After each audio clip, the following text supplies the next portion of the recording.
Good evening, and welcome back to the Sleepy History channel. Tonight, we're not just reading history, we're peering through the veils of time into a realm where slow decay and shifting loyalties quietly shape the world. We'll be exploring the fascinating world of what really caused the downfall of Rome, uncovering stories that time almost forgot. Before we begin, may I take a quiet moment to reach out to you? Where in the world are you listening from tonight? Whether it's late in the evening or the start of a new day, I'm truly grateful to share a few calm minutes of your time. I always look forward to reading your comments. Hearing where you are and how these stories reach you truly inspires me. Your words often become the spark that shapes the next episode. If you're enjoying these gentle journeys through history, feel free to subscribe or share your ideas for future topics. Your voice helps keep this little corner of history alive and this community growing. So now, get comfortable, settle in, and let the quiet echoes of ancient Rome carry you away. Our journey begins where marble temples gleamed in the sun, legions marched from the city gates, and an empire believed itself eternal. Now, let's begin.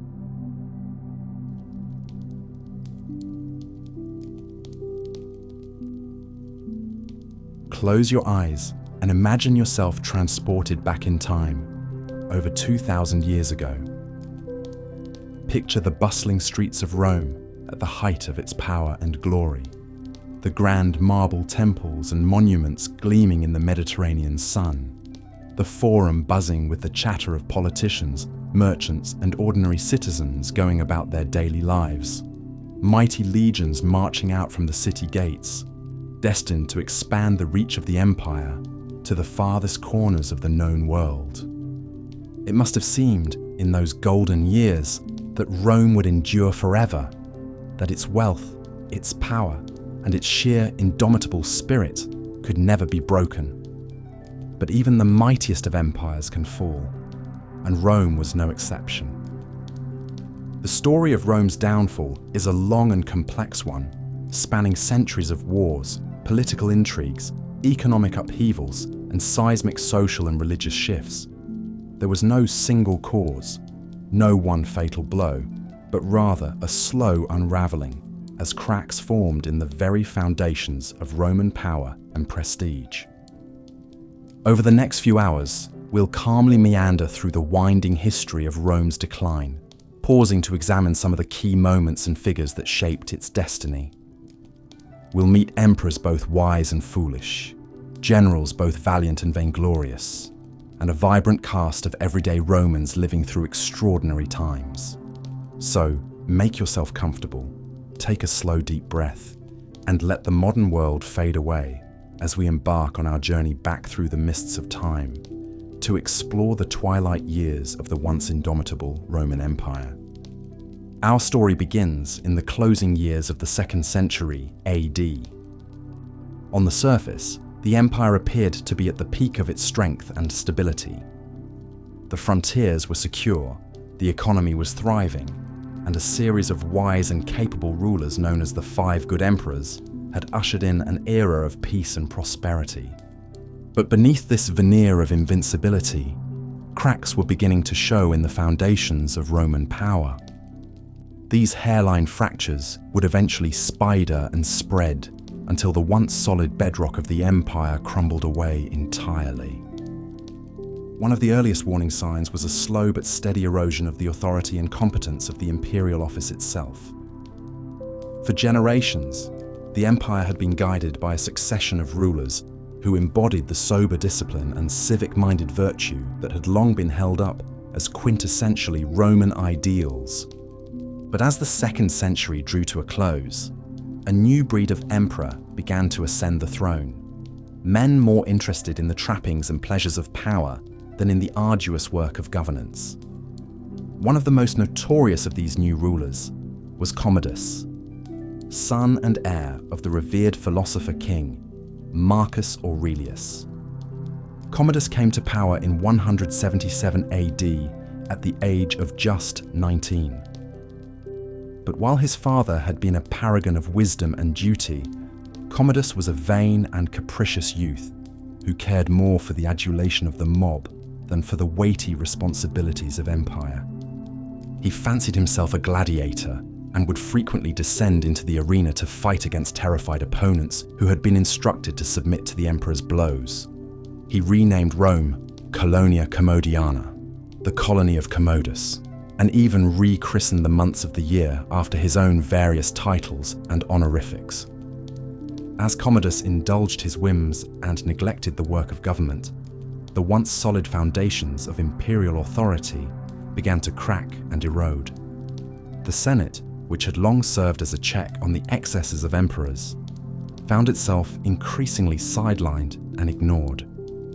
The military, sensing the weakness at the heart of the empire, began to assert its own prerogatives.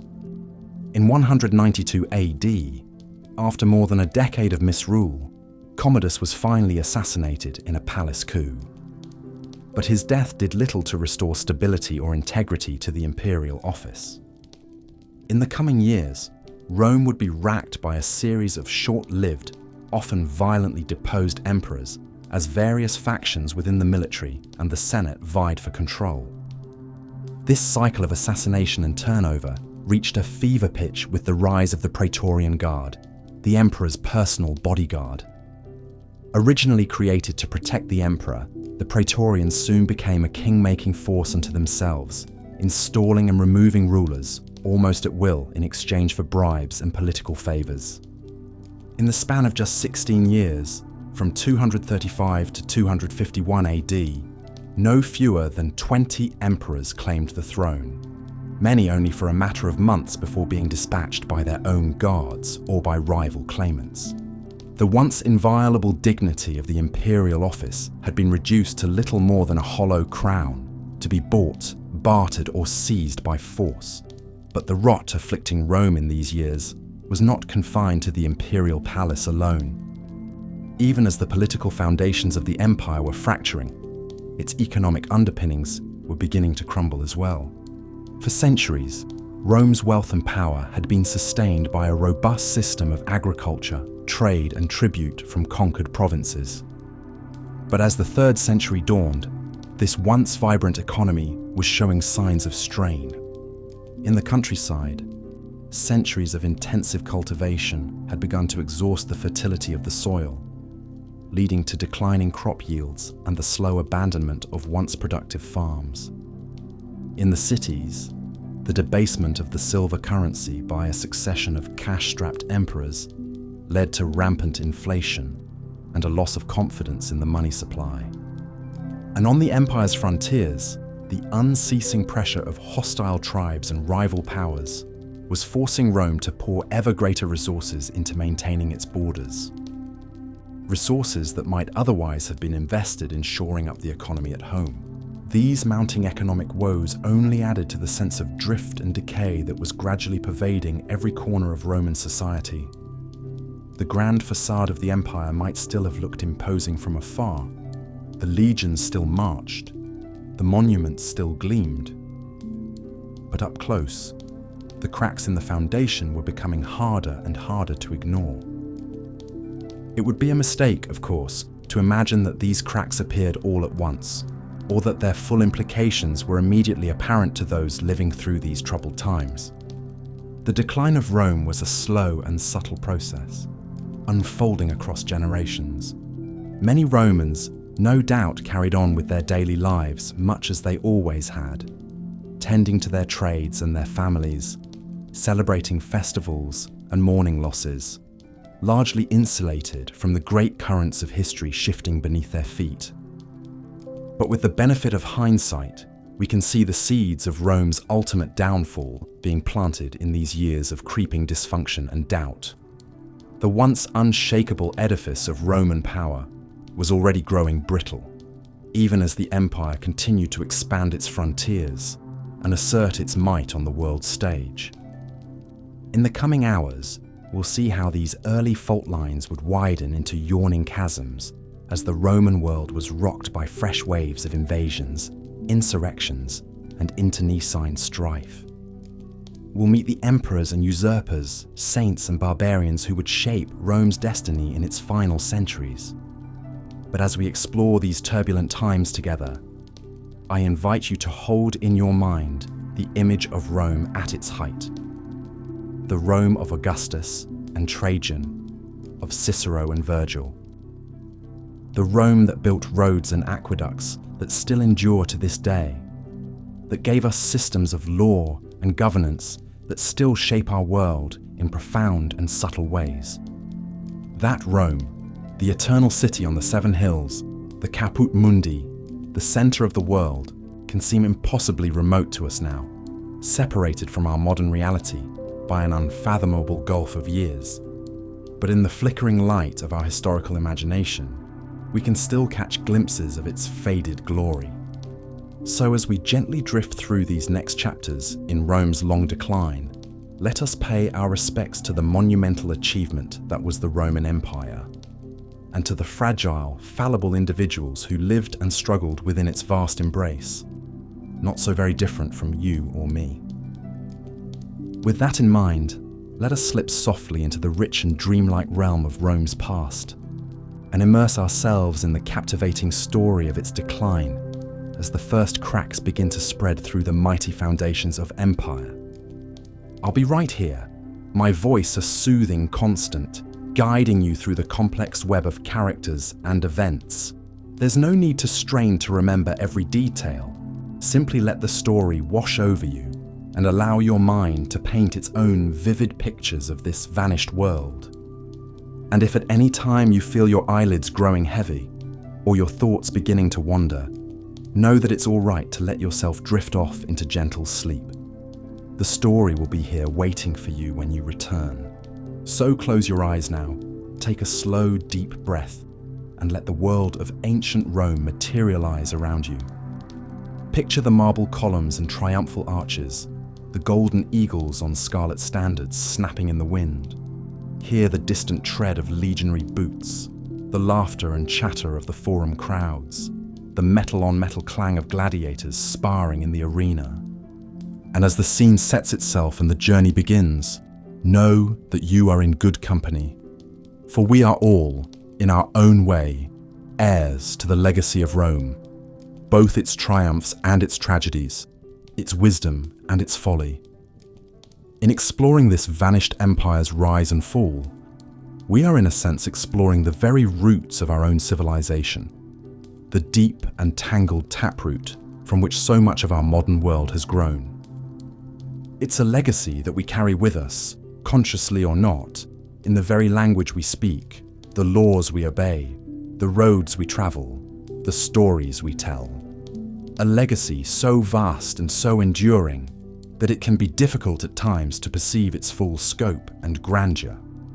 But tonight, as we embark together on this journey through Rome's fading twilight, we have a chance to step back and marvel at the sheer sweep and drama of this civilization's arc, to feel the weight and heft of all those centuries pressing down upon us, even as they lift us up on the wings of wonder. So let us begin, you and I, here at the hinge of Rome's fortunes, with the empire still clad in the raiment of its power, but with the first threads already beginning to fray. The journey will be long and winding, strewn with the wreckage of war and the glinting gold of glory. But I promise you, by the time we reach its end, we will have seen the soul of a civilization laid bare, in all its splendor and all its sorrow. Content warning. This script contains a brief non-graphic reference to violence. As the crisis of the 3rd century finally began to recede, and a battered Rome caught its breath under the reign of Diocletian, new threats loomed on the horizon. The empire's sheer size and wealth had long attracted envious eyes from the tribes and confederations who lived in the lands beyond the Danube and Rhine. Groups like the Goths, Vandals, Saxons and Franks had clashed with Rome for centuries. Roman armies would frequently cross the frontier to pacify and subjugate these so-called barbarians, either incorporating them into the empire or using them as a buffer against even more distant foes. But now, the tables were starting to turn. As we've seen, the upheavals of the 3rd century had left the Roman military severely weakened and depleted. Legions that had once seemed invincible now struggled to repel increasingly bold raids and incursions by Germanic warriors. Slowly but surely, the military balance of power was shifting. Barbarian warbands were evolving into powerful tribal kingdoms with sophisticated political structures and capable leaders. They looked upon Rome's weakening grip on its frontier provinces and sensed an opportunity. As the 4th century dawned, one tribe in particular would emerge as the Romans' most formidable adversary. The Goths were an East Germanic people who had migrated from southern Scandinavia to the region north of the Black Sea in the early 1st millennium AD. For nearly a century, the Goths had been a familiar presence along the lower Danube, sometimes fighting the Romans as enemies, other times serving the emperors as allies. In the early 300s, the Goths divided into 2 distinct branches, the Visigoths in the west and Ostrogoths in the east. Their rise to power would be spurred by a looming menace from the steppes of Central Asia. The Huns were a nomadic people whose origins and ethnic makeup are still clouded in mystery. What's clear is that their westward push in the late 300s set off a chain reaction that would shake an already wobbly Roman world to its core. Fleeing the Hunnic advance, the Visigoths sought permission to cross the Danube frontier and settle inside the empire. In a decision that would have momentous consequences, the Emperor Valens agreed, allowing the tribe to establish itself in the Balkans in 376. It was a move born of expediency, not friendship. Valens hoped the Goths could serve as a first line of defense against the Huns, while also providing a handy pool of recruits for the perennially short-handed legions. But any illusions of an easy alliance were swiftly shattered.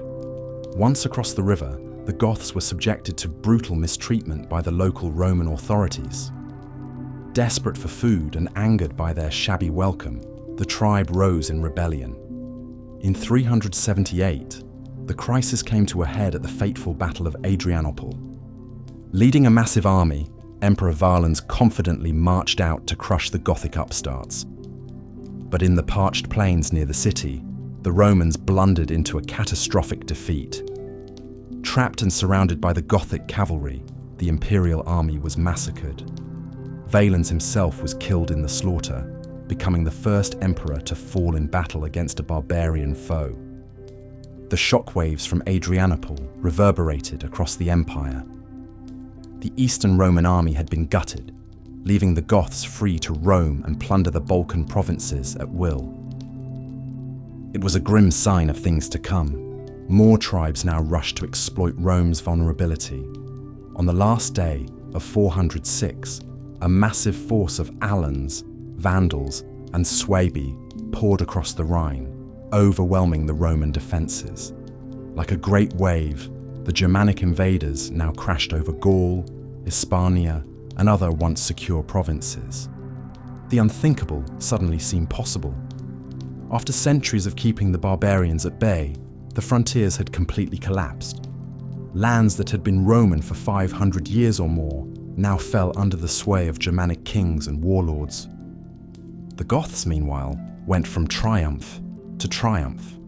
After years of drifting across the Balkan provinces, they were now led by a capable young king named Alaric, a shrewd tactician with Roman military training.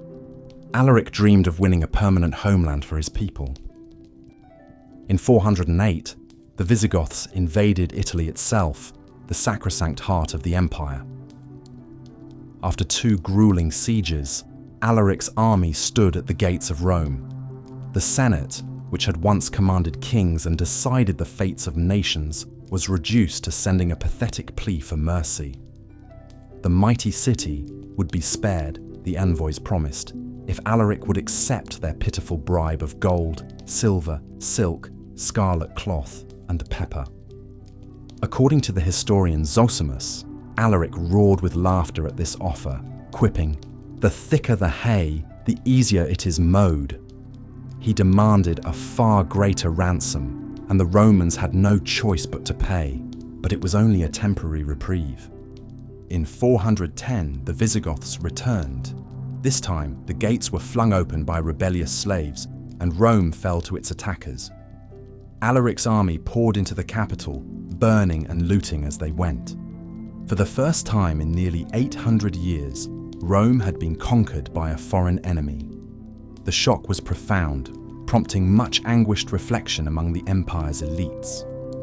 "It is my prayer, dearest son," wrote St. Jerome in the aftermath, "that you may live among these things as a pilgrim, a sojourner, a citizen of Jerusalem, not of Babylon. Our tears are dried by the thought that God has spared us to warn others." Though the city itself still stood, the fall of Rome marked a crucial turning point. In a world where civilizations were thought to rise and fall according to the whims of the gods, it was seen by many as a sign of divine abandonment, a punishment for the empire's sins. The Visigothic sack was far from the last indignity the beleaguered Romans would face. In 429, the Vandals under their king Genseric invaded North Africa, wrenching the Diocese of Africa from imperial control. It was a devastating strategic loss. North Africa, with its rich agricultural lands, had long been the breadbasket of the Western Empire. Its vital grain shipments fed the swelling populace of Rome and other cities.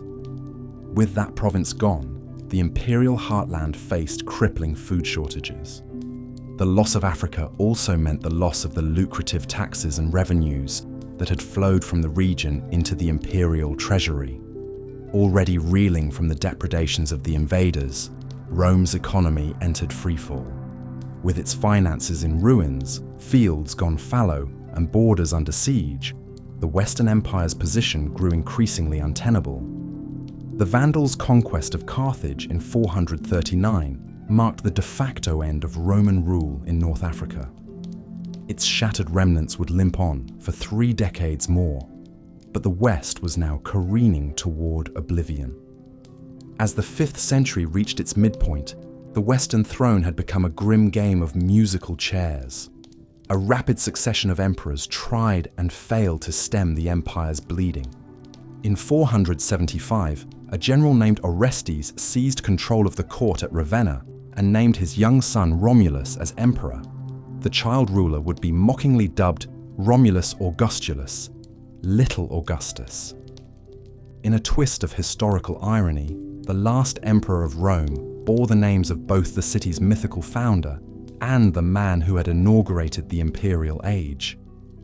Little did young Romulus know that he would also be the one to close that chapter. His reign would be brief, more of a poignant footnote than a real attempt to resurrect Western imperial glory. In 476, Orestes refused demands from his barbarian mercenaries for land in Italy. Their response was swift and decisive. The Germanic general Odoacer defeated and killed Orestes in battle, then marched on Ravenna. In a final indignity, Romulus Augustulus was forced to abdicate the throne. According to some accounts, Odoacer took pity on the boy, sparing his life and allowing him to live out his days in comfortable exile on a country estate. With that anticlimactic act, the long, turbulent history of the Western Roman Empire shuddered to a halt. Odoacer now proclaimed himself King of Italy, ruling the peninsula on behalf of his patron, the Eastern Emperor Zeno. Of course, the story of Rome was far from over. The Eastern Empire, increasingly regarded as the Byzantine Empire, would endure for nearly 1,000 years more, until falling to the Ottoman Turks in 1453. And the ideal of a universal European empire, inaugurated by Augustus so many centuries before, would continue to transfix kings and conquerors for generations to come. But the dream of a unified Roman Empire, a single state encompassing the full scope of the Mediterranean world, had perished. Rome, the eternal city on the 7 hills, would pass into the realm of wistful legend, a hazy memory of past glories forever pined after, but never again attained. And so, in this quiet hour, we ponder the long and winding path that led the Romans to their final destination. In telling the tale of their decline and fall, what lessons might we discern for our own civilization? Perhaps above all, Rome offers a cautionary tale about the dangers of imperial hubris. At the height of its power, Rome's dominion had seemed eternal and unshakable. The empire's sheer size and scope allowed its rulers to grow complacent, blind to the cracks emerging in the very foundations of their society. They failed to reckon with the tectonic forces that gnawed at the roots of Roman power, the crisis of legitimacy that ate away at the imperial office, the widening gulf between rich and poor, the slow rot of civic virtue and martial prowess. In their arrogance, they assumed that the barbarian tribes would always remain querulous inferiors, awed by the splendor of Rome and content with their place in its shadow.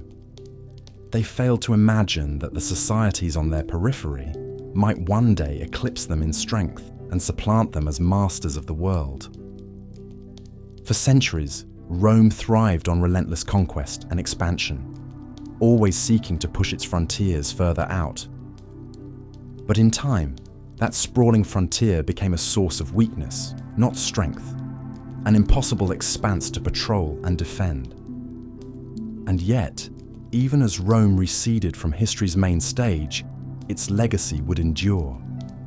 It lived on in the splendor of Constantinople, in the soaring architecture of medieval cathedrals, in the Latin that would remain Europe's lingua franca of learning and statecraft.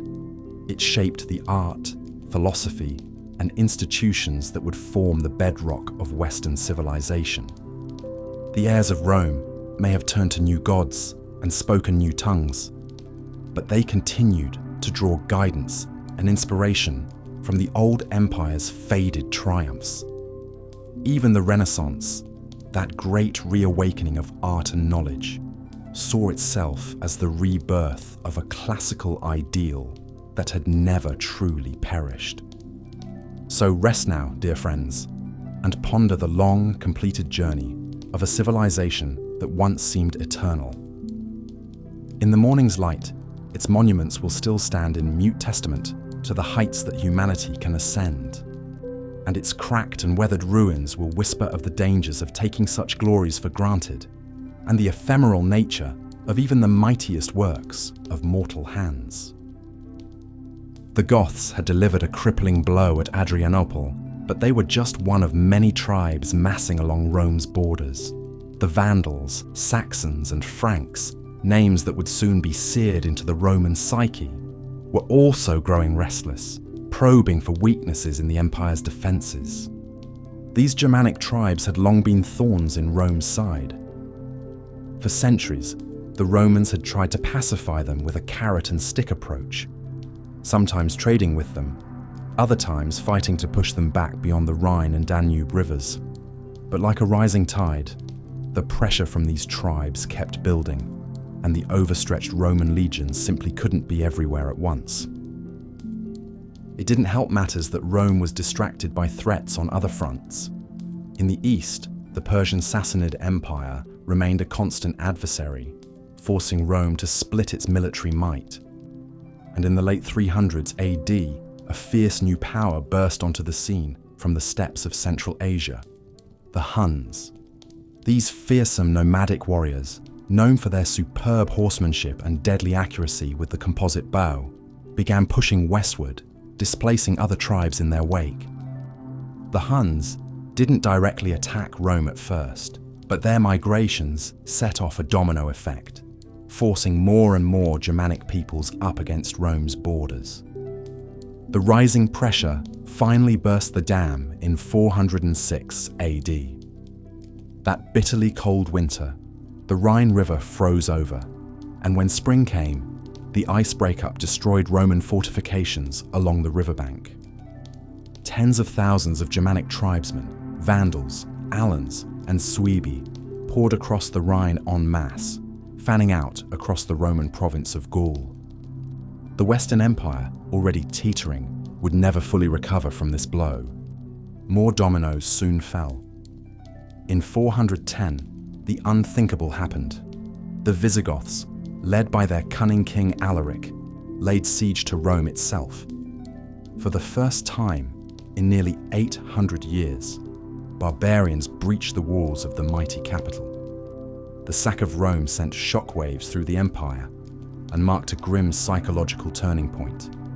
If Rome wasn't safe, nowhere was. But the Eternal City's humiliation was just beginning. In 455, the Vandals, who had carved out a kingdom in North Africa, came calling.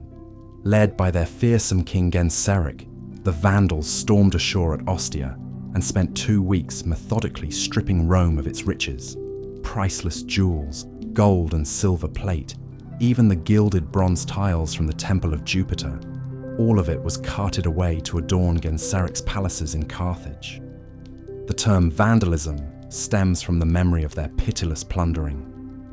The Vandals' conquest of North Africa was especially devastating to the Western Empire. For centuries, the fertile plains of modern-day Tunisia and Algeria had served as the breadbasket for Rome's teeming masses. The region supplied vital grain shipments that kept the capital fed and content. With that territory lost and the shipping lanes under Vandal control, Rome struggled to fill its granaries. Hunger joined fear as the constant companions of the once proud Romans. Beset by external invasions and internal chaos, Rome's authority crumbled in a piecemeal fashion. Gaul was divided between the Franks, Burgundians and Visigoths. The Angles, Saxons and Jutes carved up Britain. The Vandals ruled North Africa. The Western emperors clung to Italy, but their position grew ever more precarious. The loss of so much territory meant a steep decline in revenue from taxes, money the empire desperately needed to pay its soldiers and fund its operations. In an effort to make ends meet, Roman mints debased the currency, cutting the silver content of coins. But this only triggered crippling inflation, further eroding public confidence. With its economy in shambles, borders overrun, and the mirage of invincibility irreparably shattered, the Western Roman Empire was a hollowed-out husk of its former self by the late 400s AD. All it would take was one final gust of wind to topple this creaking relic, and that breeze was already blowing in from the east, ruffling the golden banners of the Huns as their most famous leader set his sights on Rome. His name still evokes dread even today. Attila, the Scourge of God. Born into a ruling clan of the Huns, Attila rose to power in the early 400s alongside his brother Bleda. For a time, the siblings shared the kingship, extracting a fortune in tribute from a weakened Eastern Roman Empire. But Attila wasn't content to share power or wealth. In 445, he murdered his brother and assumed sole command of the Hunnic war machine. Now the undisputed lord of the steppes, Attila launched a series of blistering raids and conquests that pushed the boundaries of his empire from the Caspian Sea all the way to the Rhine. A skilled commander and a master of psychological warfare, Attila used terror as a weapon. The speed and savagery of his attacks left a trail of dread in his wake. Where Attila has passed, it was said, the grass never grows again. In 452, this horde of nomadic cavalry, maybe 500,000 strong, rolled across the Alps and poured into Italy on a collision course with Rome. As Attila laid waste to the Po Valley, the Western Emperor Valentinian III could only watch helplessly from his refuge in Ravenna. With his Vandal foes controlling the seas and his borders stripped of legions, Valentinian was powerless to stop the Huns' advance. But fate intervened at the gates of Rome. According to legend, Pope Leo I himself met Attila and persuaded him to spare the city. The more likely reason for Attila's retreat was an outbreak of disease within his army and trouble stirring on his eastern frontiers. Whatever the cause, the Huns withdrew, but not before Attila extracted a promise of marriage to Valentinian's sister Honoria and a hefty dowry. It seems the mighty Roman emperor had been reduced to paying off a barbarian king. Attila didn't have long to savor his triumph. In 453, shortly after adding another young bride to his harem, the Hunnic ruler suffered a fatal nosebleed on his wedding night. He choked to death in a stupor, an ignoble end for a man who had been the terror of empires. With Attila's death, the Hunnic threat quickly receded. His sons squabbled over the succession, and the Huns' vassals asserted their independence, splintering the tribal confederation. But by this point, the damage to Rome was already done. The Western Empire was a rump state, its emperor a figurehead, its once proud army a patchwork of barbarian mercenaries. The last emperor to rule the West, fittingly enough, was named Romulus Augustulus, echoing both the founder of Rome and the first Roman emperor. But the similarities ended there. Romulus Augustulus was little more than a puppet ruler, a pawn in the power struggles of barbarian warlords. His father Orestes, a former secretary to Attila, had seized control of the imperial government in 475 AD. To appease his barbarian troops, Orestes promised them land grants in Italy, but the Western Empire had precious little land left to give. When Orestes reneged on his pledge, the simmering anger boiled over into open revolt. The Germanic mercenaries rallied behind one of their own, a chieftain named Odoacer. In 476, Odoacer's forces captured and executed Orestes, then marched on Ravenna. There they found the teenage Emperor Romulus trembling in his palace. In a final humiliation, Odoacer stripped the imperial insignia from the boy ruler and bundled him off to a comfortable exile in Campania. The Western Roman Empire had breathed its last. The fall sent shockwaves across the Mediterranean world. The Eastern Roman Empire, the half of the empire that had long looked down on their Latin cousins, now stood alone against the tide of history. In a symbolic move, the Eastern Emperor Zeno abolished the title of Western Emperor, proclaiming himself sole ruler of a united Roman world, even as that world crumbled around him. Yet in a strange twist, even the barbarians who had brought down the Western Empire seemed awed by the majesty of Rome. Many of them continued to mint coins bearing the emperor's likenesses and rule in the emperor's names, even if that rule was but a pale shadow of imperial glory. The light of Rome, it seemed, could not be fully extinguished. The empire left a deep and lasting imprint on the European mind. Its language, Latin, remained the tongue of learning and liturgy for centuries. Its legal code laid the foundation for civil law across the continent. Its literature, philosophy, and art set standards that endured for a millennium and more. Even the city of Rome itself, ravaged and depopulated, cloaked itself in the mystique of past glory. As Europe descended into the Dark Ages, scholars and chroniclers looked back with awe and longing at the vanished splendor of the eternal city. In time, a Western Roman emperor would arise again, this time wearing the crown of a Germanic monarchy that traced its roots to the conquests of Charlemagne.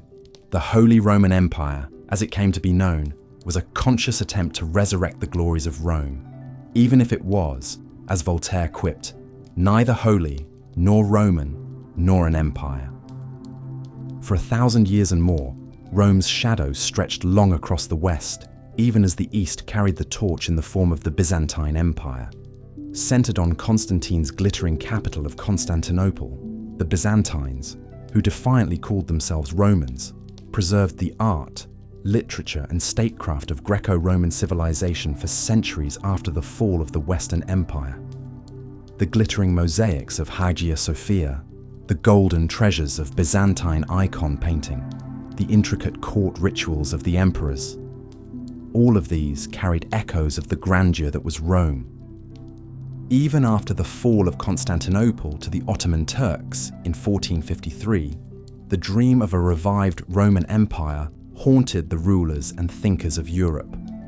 the Russian Tsars proclaimed Moscow the Third Rome, taking on the mantle of the Byzantine emperors. The British like to imagine themselves as the New Rome, a globe-spanning empire of law and civilization. Mussolini, that would be Caesar, trumpeted the glories of ancient Rome as he sought to restore Italy to greatness. And in the marbled halls of Washington, D.C., a young republic consciously modeled itself on the checks and balances of Republican Rome, even as it grappled with the challenges of empire. In the end, though, perhaps the true legacy of Rome lies not in its military conquests or its imperial splendor, but in the cautionary tale of its decline, a stark reminder of the dangers of corruption, overreach, and the slow rot of civic decay.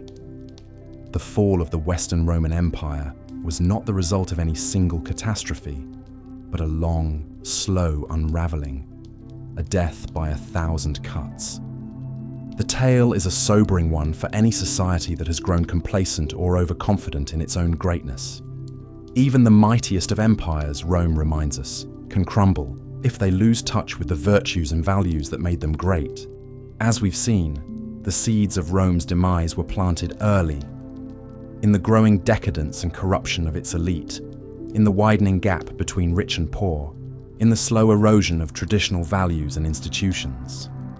These internal weaknesses left Rome brittle and vulnerable to external shocks. The military crises of the 3rd century, the barbarian invasions of the 4th and 5th. By the time the Visigoths came knocking at the gates, Rome was already a hollow giant, its legions depleted, its bureaucracy bloated, its economy stretched thin. The fall, when it came, was less a sudden catastrophe than the final toppling of a rotted tree. There is a temptation, in looking back at the fall of Rome, to draw facile comparisons to our own time, to see in our own social divisions and political dysfunctions the same seeds of decline. And indeed, the Roman story does hold enduring lessons for any society. Lessons about the importance of good governance, social cohesion, and a shared sense of civic purpose. But perhaps the deeper lesson of Rome is the reminder that all things pass, that the mightiest empires and the most glittering civilizations are, in the long run, as ephemeral as the morning dew. Sic transit gloria mundi, thus passes the glory of the world. And yet, even in its passing, Rome left an indelible mark on the world, one that endures to this day in our language, our law, our art, and architecture. The eternal city may have fallen, but its legacy lives on, a ghost that still whispers to us across the centuries.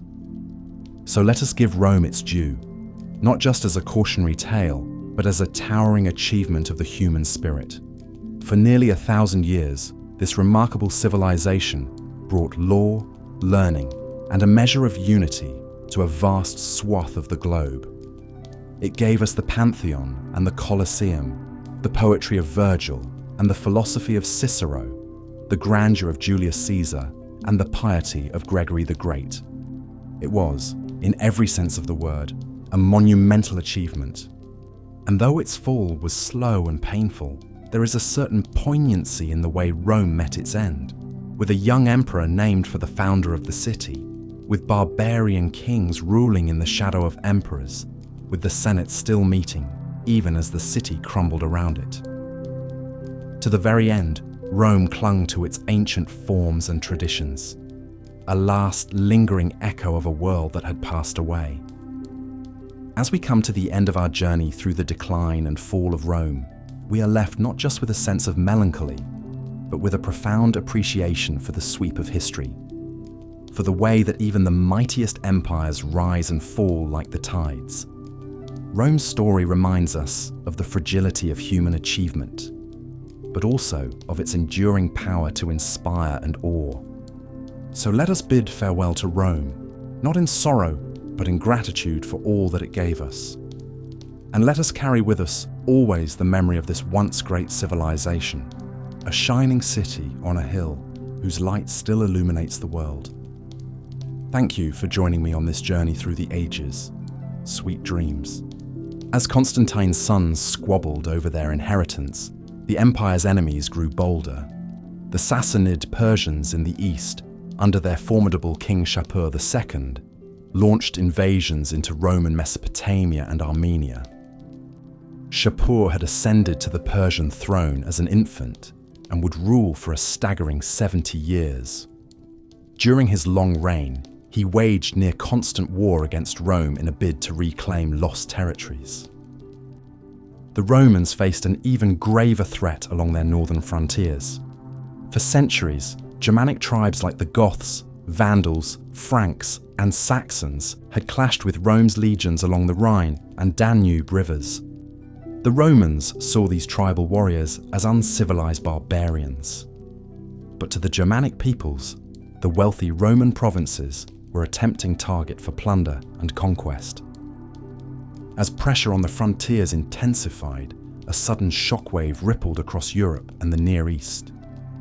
Around the year 370 AD, a fierce nomadic people called the Huns began moving westward from their homeland in Central Asia. The Huns were expert horsemen and ruthless warriors. Their arrival sparked a domino effect, as tribes like the Goths fled across the Danube, seeking refuge inside the Roman Empire. At first, the Romans tried to accommodate the newcomers, but tensions soon boiled over. In 378, the Eastern Emperor Valens met Gothic forces in battle near the city of Adrianople. It would prove to be one of the worst military disasters in Roman history. Valens, underestimating his foe, rashly attacked before Western reinforcements could arrive. Arrows rained down on the legions as they advanced across the plain. Valens himself was slain as the imperial army was enveloped and crushed. Rome had lost an emperor, 2/3 of its eastern army, and any remaining veneer of invincibility. The Battle of Adrianople marked a grim turning point. Rome's military aura was shattered, and the Goths, though unable to seize the eastern capital Constantinople, could now roam and pillage the Balkan provinces at will. More tribes poured across the frontiers, drawn by the scent of Roman weakness. In 406, Alans, Vandals, and Suebi poured across the frozen Rhine into Gaul. 3 years later, Alaric, king of the Visigoths, descended on Italy itself and laid siege to Rome. The Eternal City had not faced a foreign army at its gates for centuries. The shock was palpable as Alaric's Goths surrounded the capital. The Senate hastily assembled a ransom payment of gold, silver, silk, and pepper. Alaric withdrew, but an imperial assassination plot soured any chance of lasting peace. In August of 410, the unthinkable happened. Alaric's forces entered Rome and subjected the capital to 3 days of looting and destruction. Though the sack was restrained by the standards of the time, Alaric, an Arian Christian, forbade the desecration of churches. The blow to Roman power and prestige was shattering. Saint Jerome, the great Christian scholar, lamented that the bright light of all the world was put out. The locus of power was shifting inexorably to the new eastern capital of Constantinople. But the shocks kept coming for the Western Empire. In 429, the Vandals, led by their king Genseric, crossed from Spain into North Africa. With shocking ease, they seized Carthage, Rome's breadbasket. The loss of Africa's vital grain shipments was a logistical and economic disaster for Italy. The Western Empire was now a hollow shell of its former might, shorn of revenues and territory. A grim parade of child emperors and military strongmen cycled through the palace, unable to reverse the empire's accelerating decay. The Vandals sacked a helpless Rome again in 455, and the last Western emperor, Romulus Augustulus, was deposed by the German warlord Odoacer in 476. The Western Roman Empire had passed into history, though the Eastern Empire would endure as the Byzantine Empire for nearly another 1,000 years. Some see the fall of Rome as a sudden cataclysm, but it was more a drawn-out unraveling. There was no one cause, but rather a perfect storm of external threats and internal rot that slowly sapped Rome's strength. Invaders breached frontiers that had grown porous through neglect. Armies loyal to generals and Germanic warlords turned on the state.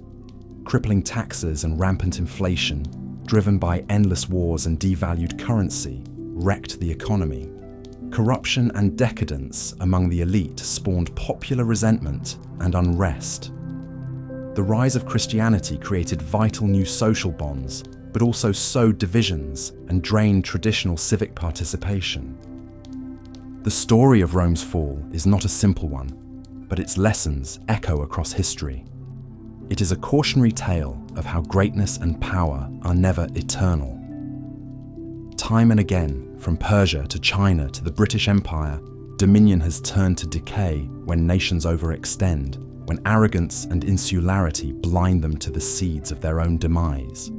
Historian Edward Gibbon, in his monumental work, The History of the Decline and Fall of the Roman Empire, saw Rome as a grand civilization brought low as much by its own hand as by foreign foes. Yet for all the centuries of bloodshed and turmoil that followed Rome's collapse, the Dark Ages, as they came to be known, the empire's legacy could never be extinguished. The Latin language became the basis for a half-dozen European tongues. The Roman alphabet endures. Christianity and church law, incubated in the empire, spread to encompass Europe and beyond. Rome's heritage of literature, architecture, science, and philosophy infused medieval and modern Western culture. When the Renaissance and Age of Enlightenment dawned, thinkers looked back to Rome's glory for inspiration, however selectively. Rome, the eternal city, may have fallen, but the majesty and influence of the civilization it built, even faded and fractured, stretched on through the ages. In a sense, the Roman Empire never ended. It simply diffused and evolved, woven into the fabric of the world it once dominated.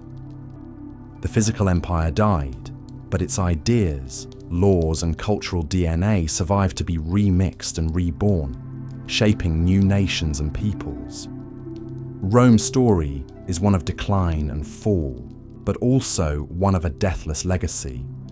The closest history has yet come to an eternal empire. As we've seen, the captured Emperor Valerian served as a living symbol of Rome's humiliation and waning power.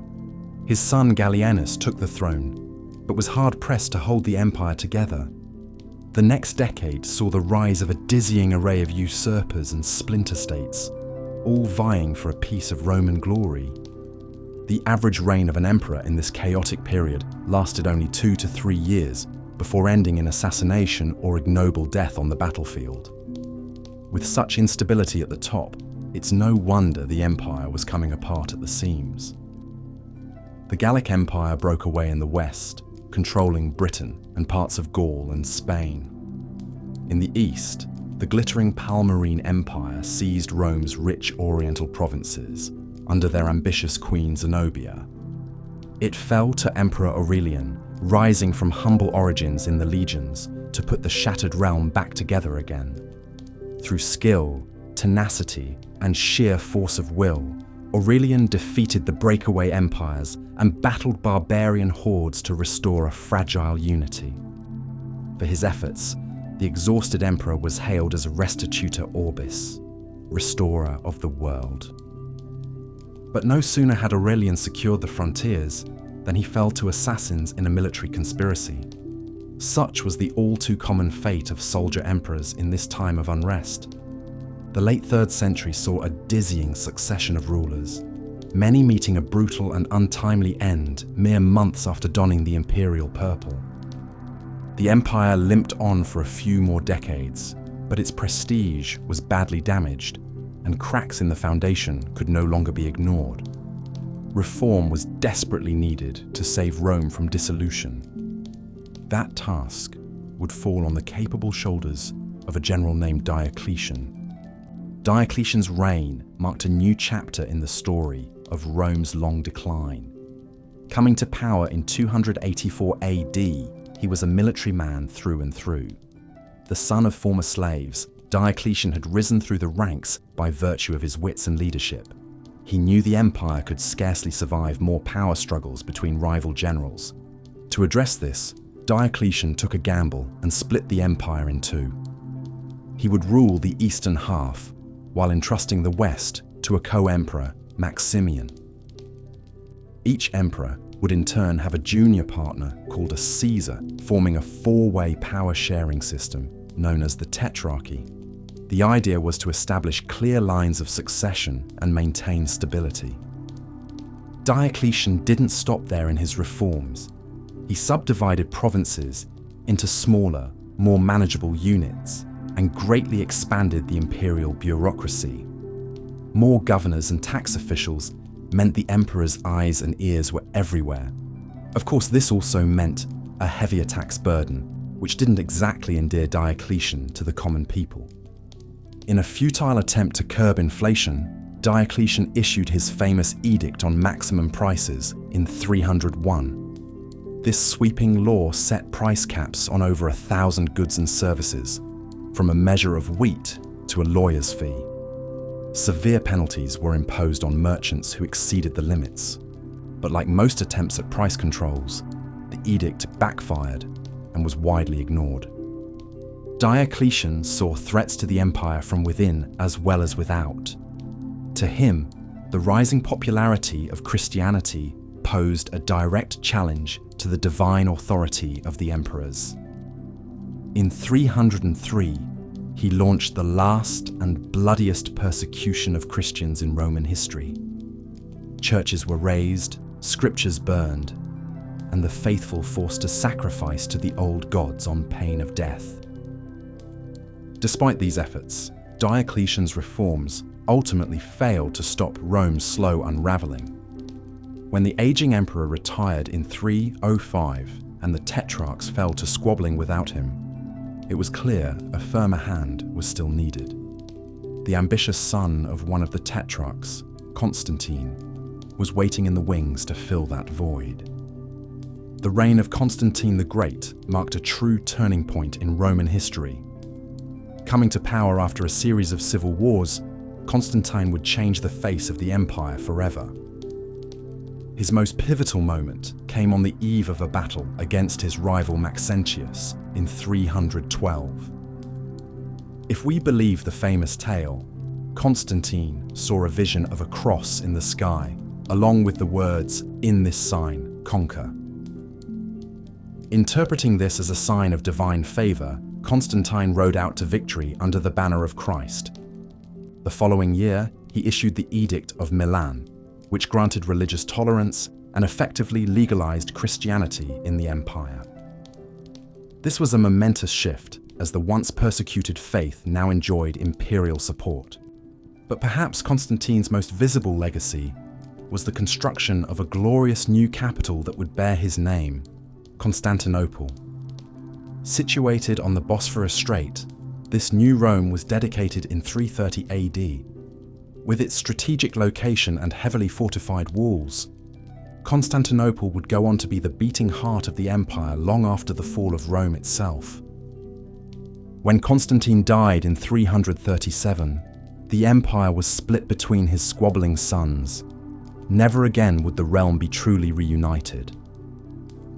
As imperial authority fractured, the groundwork was laid for Rome's final act. All the while, the rising tide of Christianity swept through society, gradually supplanting the pagan traditions that had sustained Rome for centuries. As the 4th century drew to a close, the Roman Empire was but a shadow of its former might. The majestic Pax Romana had given way to an uncertain age, as the increasingly divided realm faced threats from all sides. Barbarian tribes that had long been held at bay gathered like storm clouds on the horizon. The Goths, Vandals, Franks and other Germanic peoples had traded and warred with Rome for centuries. Often they were allowed to settle inside Roman territory in exchange for military service. But as imperial power weakened, these arrangements became strained. Ominous rumblings of discontent could be heard in the forests beyond the Rhine and Danube frontiers. The delicate balance was upset by the sudden appearance of the Huns, fierce nomadic warriors from the steppes of Central Asia. United under their ambitious king Attila, the Huns cut a bloody swath across Europe, sending Gothic refugees fleeing into Roman lands. The Visigoths were welcomed into the empire in 376, but soon rose up against their hosts. This Gothic revolt culminated in the disastrous Battle of Adrianople in 378. Valens, emperor of the Eastern Empire, rashly tried to crush the Goths without waiting for reinforcements. Instead, the overconfident emperor found himself outflanked and encircled on the battlefield. Valens himself was killed, along with 2/3 of his army. It was the most shattering defeat Rome had suffered since Hannibal's victory at Cannae over 6 centuries earlier. The shocking slaughter at Adrianople was a sign of things to come. A few decades later, the Goths came knocking at the gates of Rome itself. Alaric, king of the Visigoths, had once fought as an ally of the Romans, but promises of land and tribute went unfulfilled, leading Alaric to turn on his erstwhile masters. Alaric's forces sacked Rome in 410 AD, the first time the city had fallen to a foreign foe in nearly 800 years. The Eternal City was so synonymous with the Roman state that many saw this calamity as a sign of the empire's impending doom. As the great Christian thinker St. Jerome lamented, "If Rome can perish, what can be safe?" Rome's prestige was shattered, but the material losses were even more ruinous. The sack of 410 was followed by an even deadlier blow, as the Vandals seized Rome's breadbasket of North Africa in 429. The city that once fed an empire now struggled to sustain itself, dependent on a trickle of grain from Egypt. With its territories gutted, the Western Empire saw its revenues shrivel. There was simply not enough gold in the imperial coffers to fund the legions and lavish building projects of old. Nor could Rome rely on the old model of military recruitment, as the sturdy farmer soldiers of Italy had long since vanished, their lands swallowed up by sprawling estates. Instead, the tattered empire came to rely ever more on foreign mercenaries, hiring Goths, Huns, and others to fight their battles. These unruly barbarian soldiers often proved to be a double-edged sword, as likely to turn on their Roman employers as defend them. By the late 5th century, this unhappy arrangement would spell the end of an empire. The final anticlimactic act of the Western Roman Empire came in 476 AD. The last emperor was the unfortunately named Romulus Augustulus, a mere teenager when he took the throne. Though of the famed genes Julia, this Romulus held only a faint echo of the power of Rome's legendary founder. Real authority lay with Romulus's father Orestes, a general and diplomat of Germanic descent. When Orestes denied the barbarian mercenaries' demands for land, their leader Odoacer rose in revolt. Orestes was swiftly captured and executed. His hapless son was forced to abdicate. The discarded emperor shuffled off to a monastery. For his part, Odoacer saw no need to prop up the facade of the Western Empire any longer. He returned the imperial regalia to the Eastern Emperor Zeno in Constantinople and simply proclaimed himself King of Italy. After limping along for decades, the once indomitable Roman state had finally expired with a pitiful whimper. Of course, the Eastern Empire would endure as the Byzantine Empire for nearly 1,000 years more, until the fall of Constantinople to the Ottoman Turks in 1453. The Byzantines never stopped thinking of themselves as Romans, the unbroken successors to the realm of Augustus and Trajan. But the sunset of the Western Empire marked the end of an era. The fall of Rome was not the work of any one man, nor any single cause.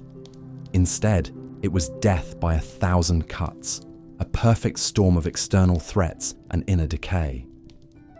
At its root was a slow but profound transformation in the social fabric of Rome itself, as the republic of yeoman farmers and land-owning aristocrats gave way to a top-heavy edifice of imperial pomp and a permanent underclass on the dole. Long wars of conquest gave Rome an empire, but sustaining those sprawling territories and borders proved too tall an order. Expansion brought slaves, plunder, and tribute flowing into Roman coffers for a time, but it also planted the seeds of the empire's undoing. As the empire grew, so too did the costs of garrisoning its far-flung frontiers. A swollen military came to dominate political life, leading to an epidemic of coups and civil wars. Power passed from the Senate to the barracks, and then became a lethal prize for any general with sufficient ambition and a loyal army at his back. Maintaining internal order came at the expense of outward dynamism, as a vibrant society ossified into a brittle, autocratic regime. In the apt words of the historian Tacitus, as the empire expanded, they made a desert and called it peace. That desert proved fertile ground for the rise of Christianity, a faith that offered spiritual comfort and eternal salvation to inhabitants of an uncertain realm. Sapped of strength within, Rome eventually yielded to pressure from the barbarian peoples it had long held at bay. Waves of migration, spurred by the relentless expansion of the Huns, crashed against the empire's borders until they could no longer hold. In the end, the fall came not with a bang, but a slow, gasping slide into the shadows of history. There is a sobering lesson in the story of Rome's decline, that no empire, no matter how mighty, is immune to the march of time. Even a realm as vast and formidable as Rome can be undone by a confluence of forces, some dramatic, others scarcely noticed in the moment. Yet Rome's legacy endured long after the fall of the Caesars. Its language, laws, and customs became the cultural DNA of medieval and modern Europe. The very idea of Rome, of an eternal city shining as a beacon of civilization, retained a powerful hold on the imagination of the West.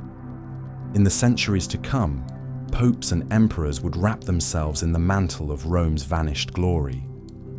For what was the Holy Roman Empire if not an elegy to its namesake, an attempt to resurrect the majesty of the Caesars in new garb?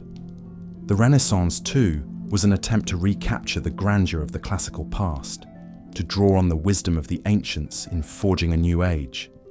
Perhaps the true measure of a civilization is not how long it endures, but what it leaves behind. In this sense, Rome's greatness was never truly extinguished. It lived on in the soaring arches of medieval cathedrals, in the stately columns of Enlightenment halls, in the very fabric of our political and cultural institutions. Rome's end was long, messy, and anticlimactic, ground down by centuries of strife and misfortune. But its echoes still resound through the ages, an immortal empire of the mind. For as long as we remember the eternal city, Rome will never truly fall. Diocletian's reforms did bring some measure of stability and security back to the empire, at least for a time, but they also came at a cost.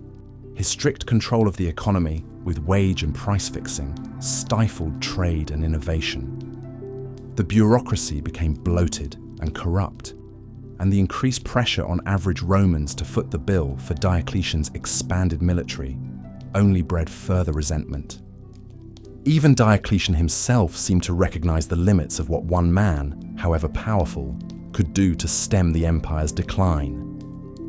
In a move virtually unprecedented for a Roman emperor, Diocletian voluntarily retired in the year 305 AD. He left the imperial throne and retired to his palace on the Dalmatian coast to raise cabbages. But without the force of Diocletian's iron will holding it together, the tetrarchy soon crumbled. His co-emperor Maximian refused to retire and tried to regain power. The two deputy emperors, Galerius and Constantius, began jockeying for control, and waiting in the wings was Constantius's ambitious son Constantine, who would soon rise to reunite the empire under his own banner. The young Constantine had spent years as a virtual hostage at Diocletian's court, watching and learning from the old emperor. When his father Constantius died in Britain in 306, Constantine was proclaimed emperor by his troops, but he still had to contend with the other tetrarchs, Maximian's son Maxentius, who ruled Italy, and Galerius's successor Licinius, who held sway in the east. What followed was a series of bitter power struggles and civil wars as the empire again turned on itself. In 312 AD, Constantine marched on Rome to confront Maxentius. On the eve of the decisive Battle of the Milvian Bridge, Constantine reportedly had a divine vision. He saw the sign of the cross in the sky and heard the words, "In this sign you shall conquer." Placing the Christian symbol on his soldiers' shields, Constantine triumphed over Maxentius, who drowned in the Tiber River as his army was routed. Constantine entered Rome victorious, and one of his first acts was to legalize Christianity with the Edict of Milan in 313 AD. This marked a major turning point, as the once persecuted faith now enjoyed imperial favor. Constantine then turned his attention to Licinius in the east. After a few initial skirmishes, the two teamed up to issue the Edict of Milan and govern their respective halves of the empire. But peace between the co-emperors would not last. In 324, Constantine defeated Licinius in battle, executing him and his son the next year. Constantine now stood alone as master of the entire Roman world. He marked this triumph by founding a new capital, Constantinople, the New Rome, on the site of the old Greek city of Byzantium in 330 AD. Built on a strategic choke point between Europe and Asia, the city was adorned with forums, palaces, hippodromes, and churches to rival the old Rome. It soon became the thriving metropolis of the Eastern Empire. Meanwhile, the old pagan traditions were in decline, as Constantine showered patronage on the church. He built grand basilicas like Old Saint, Peter's in Rome, and the Church of the Holy Sepulchre in Jerusalem. He intervened in church councils to help formulate Christian doctrine, and while he himself waited to be baptized until his deathbed, he set the empire on a course to become a fully Christian state. But even as he worked to solidify the empire, cracks continued to show. Constantine executed his eldest son Crispus and wife Fausta for unclear reasons in 326, and his three surviving sons were eager to claim power after his death. When Constantine died in 337, he was buried in the Church of the Holy Apostles in Constantinople, but he left the empire divided once more between his quarrelsome heirs. The Constantinian dynasty would continue to rule the Roman world for a few more decades, but it was increasingly a house divided. Constantine's sons, Constantine II, Constantius II, and Constans, fought each other in a series of destructive civil wars. By 350 AD, Constantius II emerged as sole ruler after his brothers died in battle. But Constantius II soon faced another threat from within his own family. In 355, he appointed his cousin Julian as Caesar, or deputy emperor, and sent him to Gaul to guard the Rhine frontier. Julian won a string of surprising victories against Germanic invaders and became a hero to his soldiers. In 360, they proclaimed him Augustus, or ruling emperor, against Constantius's wishes. Constantius died before the two could face each other in battle, however, and Julian became sole emperor. But his reign would be short and transformative. Raised a Christian, Julian rejected the faith and tried to revive paganism, earning him the moniker Julian the Apostate. He purged Christians from imperial administration and launched an ambitious military campaign against Rome's old enemy, Persia. But Julian was mortally wounded in battle in 363 and died without an heir. The empire was thrown back into chaos. Over the next several decades, emperors came and went in rapid succession as rival generals battled for supremacy.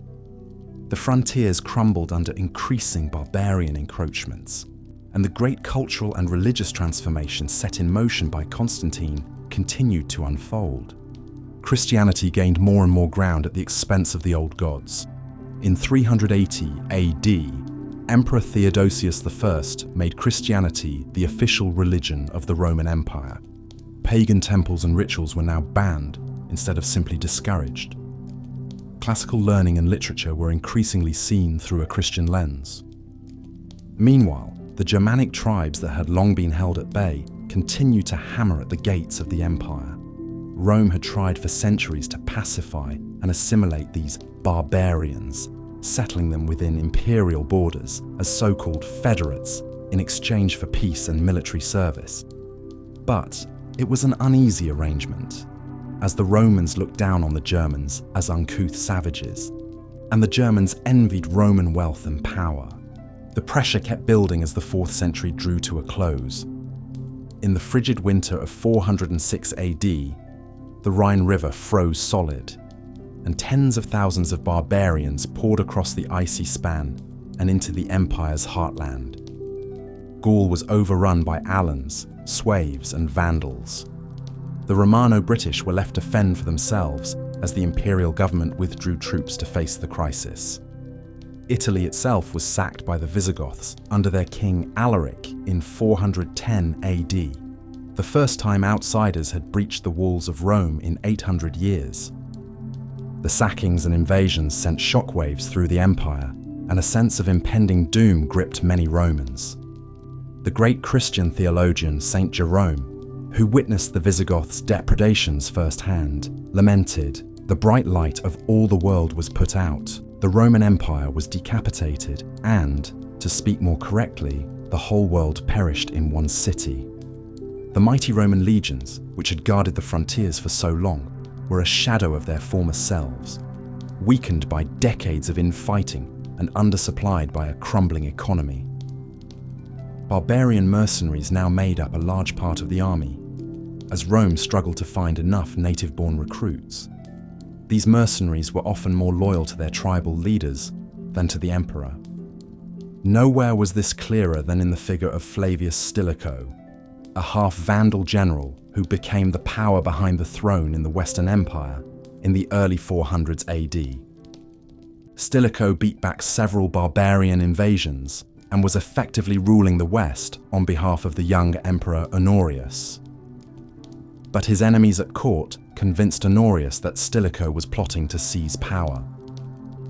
Honorius had Stilicho executed in 408 AD, a decision that left the West without a strong defender. As the 400s rolled on, the Western Empire slipped further into anarchy and decay. Effective control was reduced to Italy and parts of Gaul and Spain. Emperors in Ravenna became little more than figureheads, while barbarian strongmen jockeyed for power. The Vandals seized North Africa in the 430s, cutting Rome off from the vital grain supplies it needed to feed its population.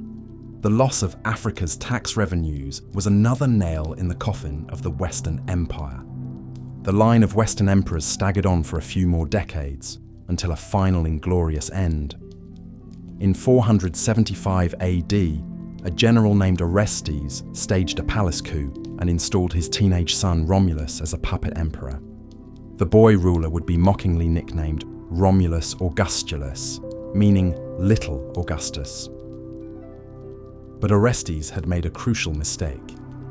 His army was made up mostly of Germanic mercenaries, including Heruli, Scyrians, and Rugians. They demanded that Orestes grant them lands in Italy as payment for their service. When he refused, they mutinied under the leadership of a Germanic general named Odoacer. Odoacer's forces easily captured the imperial capital of Ravenna. Orestes was executed, and young Romulus Augustulus was forced to abdicate. According to some accounts, Odoacer took pity on the boy and spared his life, giving him a pension and sending him to live with relatives in southern Italy. With no use for an emperor, Eudocia sent the imperial regalia back to Constantinople and proclaimed himself King of Italy. For all intents and purposes, the Western Roman Empire had ceased to exist. The date was September 4th, 476 AD, a date often cited as the fall of the Roman Empire. But in truth, there was no single dramatic event that ended the empire. It had been crumbling away slowly for decades, if not centuries. The sack of Rome in 410, the loss of Africa in the 430s, the disappearance of an effective central government, all were stages in a long, drawn-out process of decline and dissolution. And while 476 AD marked the end of an emperor in the Western Empire, the Eastern Empire, which we now call the Byzantine Empire, would continue on for nearly 1,000 years more, until the fall of Constantinople to the Ottoman Turks in 1453. Even then, the Byzantines still proudly called themselves Romans. The story of Rome's fall is a complex one, with no simple answers. Over the course of this series, we've explored some of the key factors that contributed to the decline, from political instability and economic woes to military threats and shifting cultural currents. But perhaps the most important lesson is that empires, no matter how mighty they seem, are ultimately fragile things. The philosopher Edward Gibbon, in his classic work, The History of the Decline and Fall of the Roman Empire, put it eloquently when he wrote, "The decline of Rome was the natural and inevitable effect of immoderate greatness. Prosperity ripened the principle of decay. The causes of destruction multiplied with the extent of conquest, and as soon as time or accident had removed the artificial supports, the stupendous fabric yielded to the pressure of its own weight." In other words, the very things that made Rome great, its vast size, its wealth, its diversity, also made it vulnerable. The empire grew too large to govern effectively, its economy too unequal to sustain. The incorporation of so many different peoples and cultures into the Roman system, while admirable in its cosmopolitanism, also made it harder to maintain a sense of unity and common purpose. Rome, in the end, was a victim of its own success. The weight of empire proved too much to bear. But its legacy would live on long after the last emperor left his throne. The Byzantines would carry forward Roman traditions in the East for centuries to come. The barbarian kingdoms of the West, while dismantling Roman institutions, would also assimilate much of Roman culture, religion, and law. And the idea of Rome, of a universal empire uniting far-flung peoples under a single banner, would continue to inspire would-be conquerors from Charlemagne to Napoleon. The founding fathers of the United States would consciously model their new republic on Rome, right down to the architecture of the Capitol building. So while the Roman Empire itself might have fallen, its ghost lingered on and continues to haunt us to this day. Its triumphs and tragedies still have much to teach us about the nature of power, the march of history, and the rise and fall of the world's great civilizations. The story of Rome is in many ways the story of human civilization itself, with all its glory and grandeur, but also its flaws and frailties. It's a story that contains multitudes, one that can never be exhausted or fully told. But I hope that this series has at least offered a glimpse into the epic sweep and enduring fascination of Roman history. The empire that once stretched from the moors of Scotland to the sands of the Sahara, from the shores of the Atlantic to the banks of the Euphrates, may be gone. The Forum where Cicero and Caesar walked is now a ruin. The Colosseum where gladiators fought and died is a tourist attraction. The Pantheon, where the gods of Rome were once worshipped, now houses the tombs of Italian kings. But something of Rome still survives, and always will, as long as people study its history and contemplate the lessons of its rise and fall. The Eternal City may no longer rule the world, but it will always loom large in the imagination. Because the story of Rome is ultimately a mirror for the human condition itself, reflecting our noblest aspirations and our darkest fears, our highest triumphs, and our deepest tragedies. And that is why, even after all these centuries, it still has the power to move us, to fascinate us, and to keep us pondering its mysteries as we wander, in dreams or in waking life, among the glorious ruins it left behind. As the crisis of the 3rd century finally subsided and Diocletian's reforms brought a measure of stability back to the empire, a new figure arose who would change the course of Roman history forever. His name was Constantine, and his reign marked a pivotal turning point for Rome in more ways than one. Born in the city of Naissus in present-day Serbia, Constantine was the son of one of Diocletian's co-emperors, Constantius Chlorus. From a young age, Constantine showed the ambition and military prowess that would serve him well in his quest for power.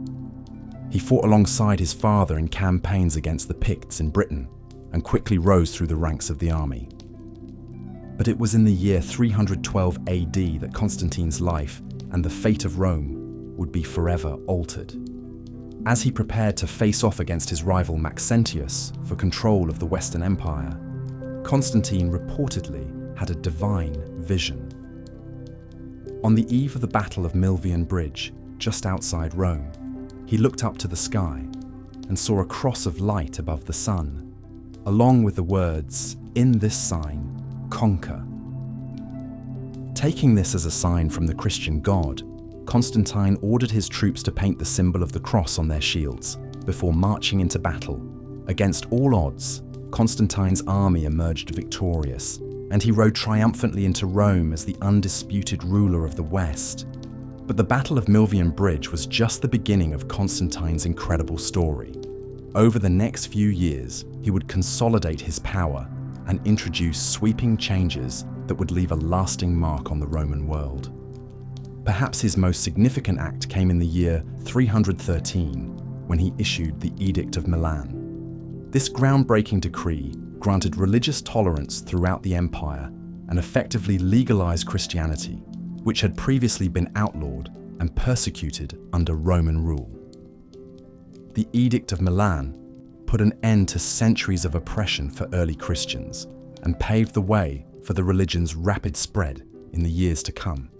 Constantine himself eventually converted to Christianity, becoming the first Roman emperor to embrace the faith. He took an active role in church affairs, even convening the famous Council of Nicaea in 325 to settle doctrinal disputes among bishops.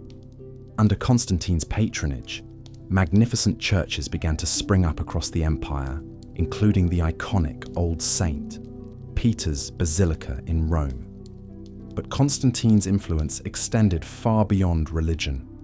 He also enacted major administrative reforms, reorganizing the empire's provincial structure and creating a new, streamlined system of governance.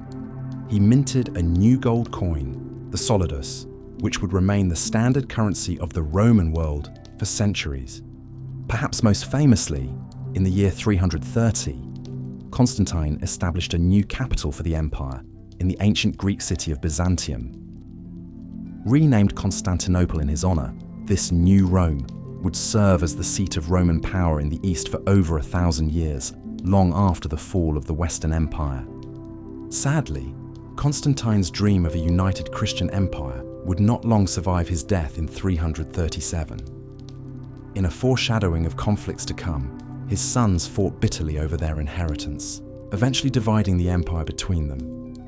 Never again would the Roman world be truly whole.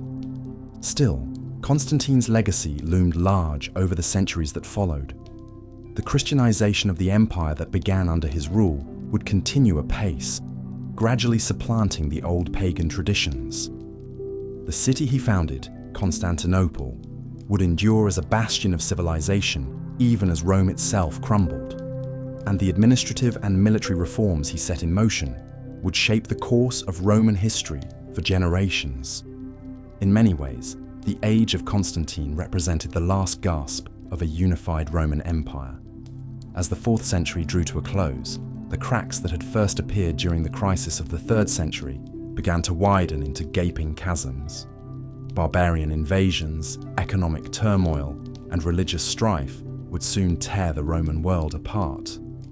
But for a few brief decades, Constantine had managed to stitch the fraying empire back together, binding it with the common thread of Christianity. His reign marked a rare moment of clarity in the gathering darkness, a final flicker of light before the long night of Rome's downfall descended. As we'll see, that downfall was still a long way off. The empire would limp on for another century in the west, stubbornly clinging to its fading glory. And in the east, the Byzantine Empire that Constantine had founded would endure for centuries more as the last bastion of Roman civilization. But the forces that would ultimately topple Rome were already gathering beyond its borders. In the forests of Germany and the steppes of Central Asia, the barbarian tribes were growing restless, their hunger for conquest stirring. The Goths, the Vandals, the Franks, names that would soon strike terror into the hearts of Romans, were massing on the fringes of the empire. For now, the legions still held them at bay, beating back their incursions and keeping the frontiers secure. Constantine's walls still girdled Constantinople, and the Pax Romana, the Roman peace, still reigned across much of Europe and the Mediterranean. But the age of the emperors was drawing to a close. The glories of Augustus and Trajan, of Hadrian and Marcus Aurelius, were fading into memory. The empire was entering its twilight, and the barbarians were at the gates. As we continue our journey through the tangled thicket of Roman decline, we'll meet the men who fought in vain to hold back the tide, the last heroes of a dying empire. And we'll watch as one by one, the lamps of Roman civilization flicker out until only embers remain amidst the gathering gloom. But first, we must turn our gaze to the frontiers, to the wild borderlands where Rome's doom would ultimately be sealed. For it was there, in the harsh forests of Germany and the windswept plains of the Danube, that the seeds of the empire's destruction were already being sown. The barbarian tribes had long been a thorn in Rome's side, an endless source of conflict and instability along the empire's frontiers. For centuries, Roman generals had fought to subdue them, to bring them under the imperial yoke. And for a time, it had worked. The Pax Romana had extended its reach far beyond Italy, bringing order and prosperity to lands that had once been wild and untamed. But as the empire began to crack under the strain of its own size and complexity, the old certainties began to crumble. The legions that had once seemed invincible now struggled to hold the line against the surging tide of barbarian incursions. The first major blow came in the year 378, at the Battle of Adrianople in present-day Turkey. There, a massive force of Goths, led by a chieftain named Fritigern, annihilated a Roman army and killed the Eastern Emperor Valens. It was a shocking defeat, one that shattered the aura of invincibility that had long surrounded Rome's legions. From then on, the floodgates were open. In 406, a horde of Vandals, Alans, and Sueves poured across the frozen Rhine into Gaul, setting the Western Empire ablaze. The Romans would never regain control of those lost territories. Meanwhile, the Huns were on the march, driving wave after wave of Germanic tribes before them as they moved westward from the steppes of Central Asia. The most famous of these Hunnic leaders was Attila, the so-called Scourge of God, whose armies ravaged the Balkans and Gaul in the 440s and 450s. Rome itself was not immune to the growing chaos. In 410, the unthinkable happened. For the first time in 800 years, the city was sacked by a foreign invader. An army of Visigoths led by a warlord named Alaric breached the walls and plundered the Eternal City for 3 days, shocking the Roman world to its core. But perhaps the most devastating blow of all came a few decades later. In 455, the Vandals, one of the barbarian tribes that had crossed the Rhine half a century earlier, launched an invasion of Italy itself from their newly conquered territories in North Africa. Their king, 𝐤𝐵𝐺, led his army on a scorched earth campaign up the peninsula, culminating in a brutal sack of Rome that lasted 2 weeks. The Vandals stripped the city of its riches, carrying off priceless treasures and thousands of captives. They even stripped the gold from the roof of the Temple of Jupiter, a potent symbol of Rome's faded glory. But the material damage paled in comparison to the psychological impact. The Vandal sack marked the beginning of the end for the Western Empire. The emperors who followed were mere puppets, propped up by barbarian warlords who wielded the real power behind the throne. The legions were a shadow of their former selves, unable to protect the empire's crumbling frontiers. Everywhere, the old order was dying. The cities of the West were emptying out as trade collapsed, and the middle class vanished. The great villas of the senatorial elite lay in ruins, their mosaics shattered and their gardens overgrown. In the countryside, the old Roman system of latifundia, vast slave-worked agricultural estates, was breaking down, replaced by a new feudal order centered on local strongmen and their bands of retainers. Amidst all this chaos, the last emperors of the West clung to their thrones, like drowning men grasping at driftwood. But their reigns were short and troubled, marred by coups, assassinations, and barbarian invasions. The end, when it came, was almost anticlimactic. In 476 AD, a warlord named Odoacer deposed the young emperor Romulus Augustulus, sending the imperial regalia back to Constantinople with a message for the Eastern Emperor Zeno. The position of Western Emperor was no longer needed. Italy would henceforth be ruled by kings. And so, with a whimper rather than a bang, the Western Roman Empire came to an end.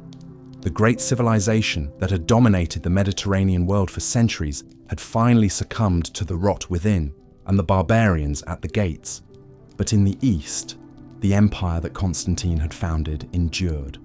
For another 1,000 years, the Byzantine emperors would rule from Constantinople, presiding over a flourishing culture that blended Greco-Roman traditions with Orthodox Christianity and the influences of the East. Even as the Western Empire crumbled, the Byzantines continued to build magnificent churches and palaces, to sponsor works of art and literature that would shape European culture for centuries to come. The walls of Constantinople would hold firm against wave after wave of would-be conquerors, from the Arabs to the Avars to the Russians. Not until 1453, when the Ottoman Turks finally breached those ancient ramparts, did the last remnant of the Roman Empire flicker out at last. But by then, the world had moved on. The age of the Romans was long gone, and a new era was dawning, an era of knights and castles, of crusades and cathedrals, of the rise of Islam and the voyages of discovery.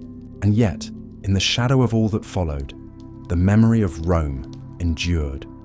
For centuries, European rulers would style themselves as heirs to the Caesars, even as they grappled with the challenges of a rapidly changing world. The ruins of the Forum and the Colosseum would become places of pilgrimage for generations of artists and intellectuals, inspiring works of art and literature that continue to resonate today. In the end, perhaps the true measure of Rome's greatness lies not in the empire's longevity or the vastness of its conquests, but in the enduring power of its legacy. For even as the physical structures of Roman civilization crumbled into dust, the ideas and values that Rome bequeathed to the world, of law and citizenship, of art and literature, of the inherent dignity of the human person, would continue to shape the course of history long after the last emperor had fallen. The story of Rome's downfall is a complex and multifaceted one, a centuries-long saga of war and peace, of glory and decline, of order and chaos. It is a story of great leaders and common soldiers, of barbarian warlords and scheming bureaucrats, of prophets and prelates and ordinary men and women caught up in the sweep of history. But above all, it is a story of the enduring resilience of the human spirit, of the stubborn refusal of men and women to succumb to the tides of fate, even as the world they knew crumbled around them. In the end, the fall of Rome was not just a political or military event, but a human tragedy, a slow-motion cataclysm that unfolded across generations, changing the course of history in ways that would reverberate for centuries to come. And so, as we come to the end of our journey through the tangled thicket of Roman decline, let us pause to reflect on the lessons that this great civilization's downfall may hold for our own time. For even as we marvel at the grandeur and glory of ancient Rome, we must also grapple with the harsh realities of its decline, the corrosive effects of corruption and decadence, the perils of overextension and imperial hubris, the dangers of religious strife and social unrest. In an age of rapid change and global upheaval, these are lessons that we would do well to heed. For as the poet Shelley once wrote, in lines that seem to capture the essence of Rome's enduring legacy, the lone and level sands stretch far away, boundless and bare, and on the pedestal, these words appear: "My name is Ozymandias, King of Kings. Look on my works, ye mighty, and despair. Nothing beside remains." The story of Rome is, in the end, the story of all great civilizations, a story of rise and fall, of triumph and tragedy, of the eternal cycle of creation and destruction that lies at the heart of the human experience. It is a story that continues to resonate down the ages, inviting us to ponder the fragility of even the mightiest empires, and the enduring power of the human spirit to rise from the ashes of defeat. And so, as we drift off to sleep, let us dream of Rome, of its glory and its grandeur, its decadence and its decline. Let us dream of the great men and women who shaped its destiny, and of the ordinary people who lived and loved and struggled in its shadow. And let us hold fast to the lessons that this great civilization's story may hold for our own time. Lessons of courage and compassion, of resilience and renewal, of the abiding hope that even in the darkest of times, the human spirit will endure. Good night and pleasant dreams. The Praetorian Guard, originally formed as an elite unit to protect the emperor, had by this point become a powerful political force in its own right. They realized that as the ones with the swords and spears, they could effectively choose who would sit on the imperial throne, and so began a vicious cycle in the 3rd century. An emperor would come to power, only to be deposed or assassinated by the Praetorians when they grew dissatisfied or were swayed by a rival who promised them a better deal. One notorious example was Emperor Pertinax. He had come to power in 193 AD with the blessing of the Praetorian Guard, who had assassinated his predecessor Commodus. But Pertinax quickly lost their favor when he tried to impose stricter military discipline and frugal economic reforms. After a mere 87 days in power, Pertinax was confronted by a group of angry Praetorians. When he tried to reason with them, he was promptly stabbed to death. What happened next almost defies belief. The Praetorians, having just murdered an emperor, decided to auction off the imperial throne to the highest bidder. The winner was a wealthy senator named Didius Julianus, who promised each Praetorian guardsman a whopping 25,000 sesterces, equivalent to several years' salary. Julianus enjoyed a brief reign before being ousted and executed by a rival general just 2 months later. The Praetorians, it seemed, were loyal only to money and their own interests. While the Praetorian Guard wreaked havoc in Rome, the empire faced a different kind of threat on its frontiers.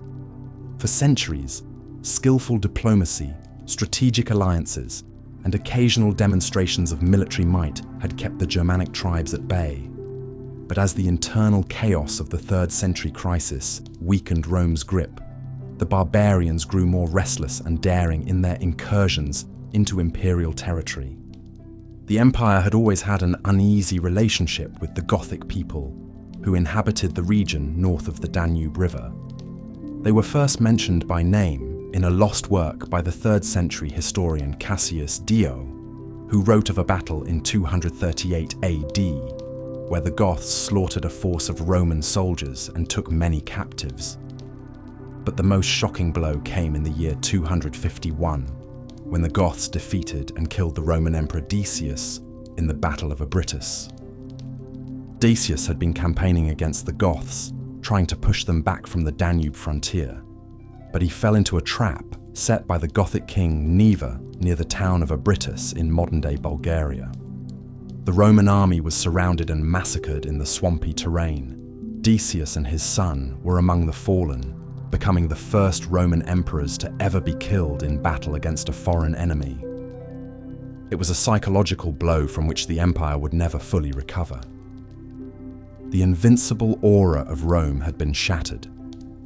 The humiliation at Abritus was still a fresh wound when, just 9 years later, the unthinkable happened. The Emperor Valerian, who had succeeded Decius, was campaigning against the Persian Empire in the east. In 260 AD, Valerian arranged to meet the Persian king 𝐓𝐴𝐻 to negotiate an end to the conflict, but the meeting was a trap. Valerian was captured and would spend the rest of his life as a prisoner of the Persians, an immense embarrassment for Rome. 𝐓𝐴𝐻, in a form of ancient psychological warfare, was said to have used the captive Valerian as a human footstool when mounting his horse. Upon Valerian's death, his skin was allegedly flayed, stuffed with straw, and preserved as a trophy in a Persian temple. The message was clear. The Romans, for all their military might and aura of invincibility, could be brought low by a cunning adversary. Back in Rome, Valerian's son Gallienus took the imperial throne, but his claim to rule was immediately under threat. With the empire in such a vulnerable state, regional commanders began to break away and proclaim themselves independent rulers. In the east, a province called Palmyra, led by a charismatic queen named Zenobia, declared its independence and seized Egypt and much of Asia Minor. In the west, a general named Postumus established a breakaway regime in Gaul, Britain, and parts of Spain, the so-called Gallic Empire. For over a decade, Gallienus struggled to hold the empire together against these secessionist threats, all while beating back further invasions by the Goths and Alemanni along the Danube and Rhine frontiers. By the time he was assassinated by his own troops in 268, the Roman Empire was in very real danger of total collapse. Into this chaotic scene stepped Gallienus's successor, Claudius II, who would come to be known as Claudius Gothicus, Claudius the Conqueror of the Goths. A respected general and capable leader, Claudius won a series of decisive victories over the Goths, including the massive Battle of Naissus in 268 or 269. Though modern historians debate the scale of the battle, with ancient sources claiming wildly inflated casualty figures, there's no doubt it was a badly needed morale boost for the beleaguered Romans. Claudius Gothicus did not have long to savour his triumphs. He fell ill and died of plague in 270.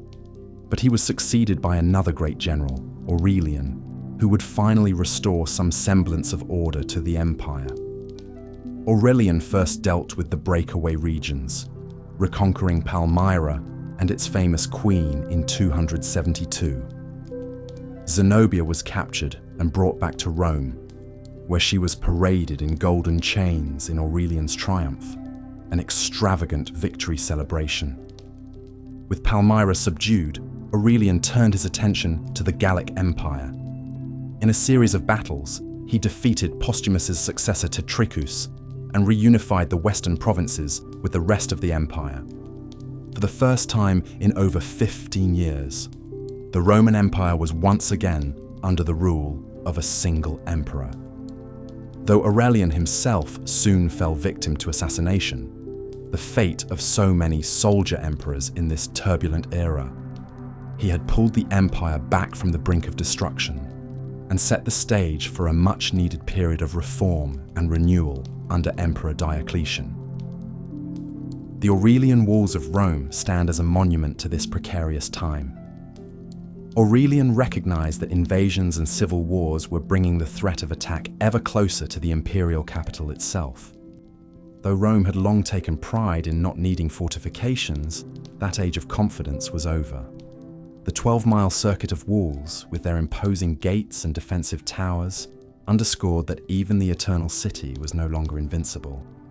As we've explored, the crisis years of the 3rd century saw Rome brought to its knees by a combination of weak, unstable leadership, barbarian incursions, and breakaway territories that challenged the very idea of a unified empire under a single ruler. While Aurelian had stopped the bleeding, the underlying rot remained. It would fall to his successor Diocletian to take the next step, radically reforming the very structure of the empire in a last-ditch effort to save Rome from collapse. When Diocletian took the throne in 284 AD, he faced an empire that was a far cry from the confident, conquering colossus of centuries past. The borders were still under threat, the treasury was depleted, and the imperial throne had become a game of musical chairs, with whoever had the strongest army claiming the title before being dispatched by the next rival in line. Diocletian, who had risen through the ranks of the army himself, understood that tinkering around the edges would no longer suffice.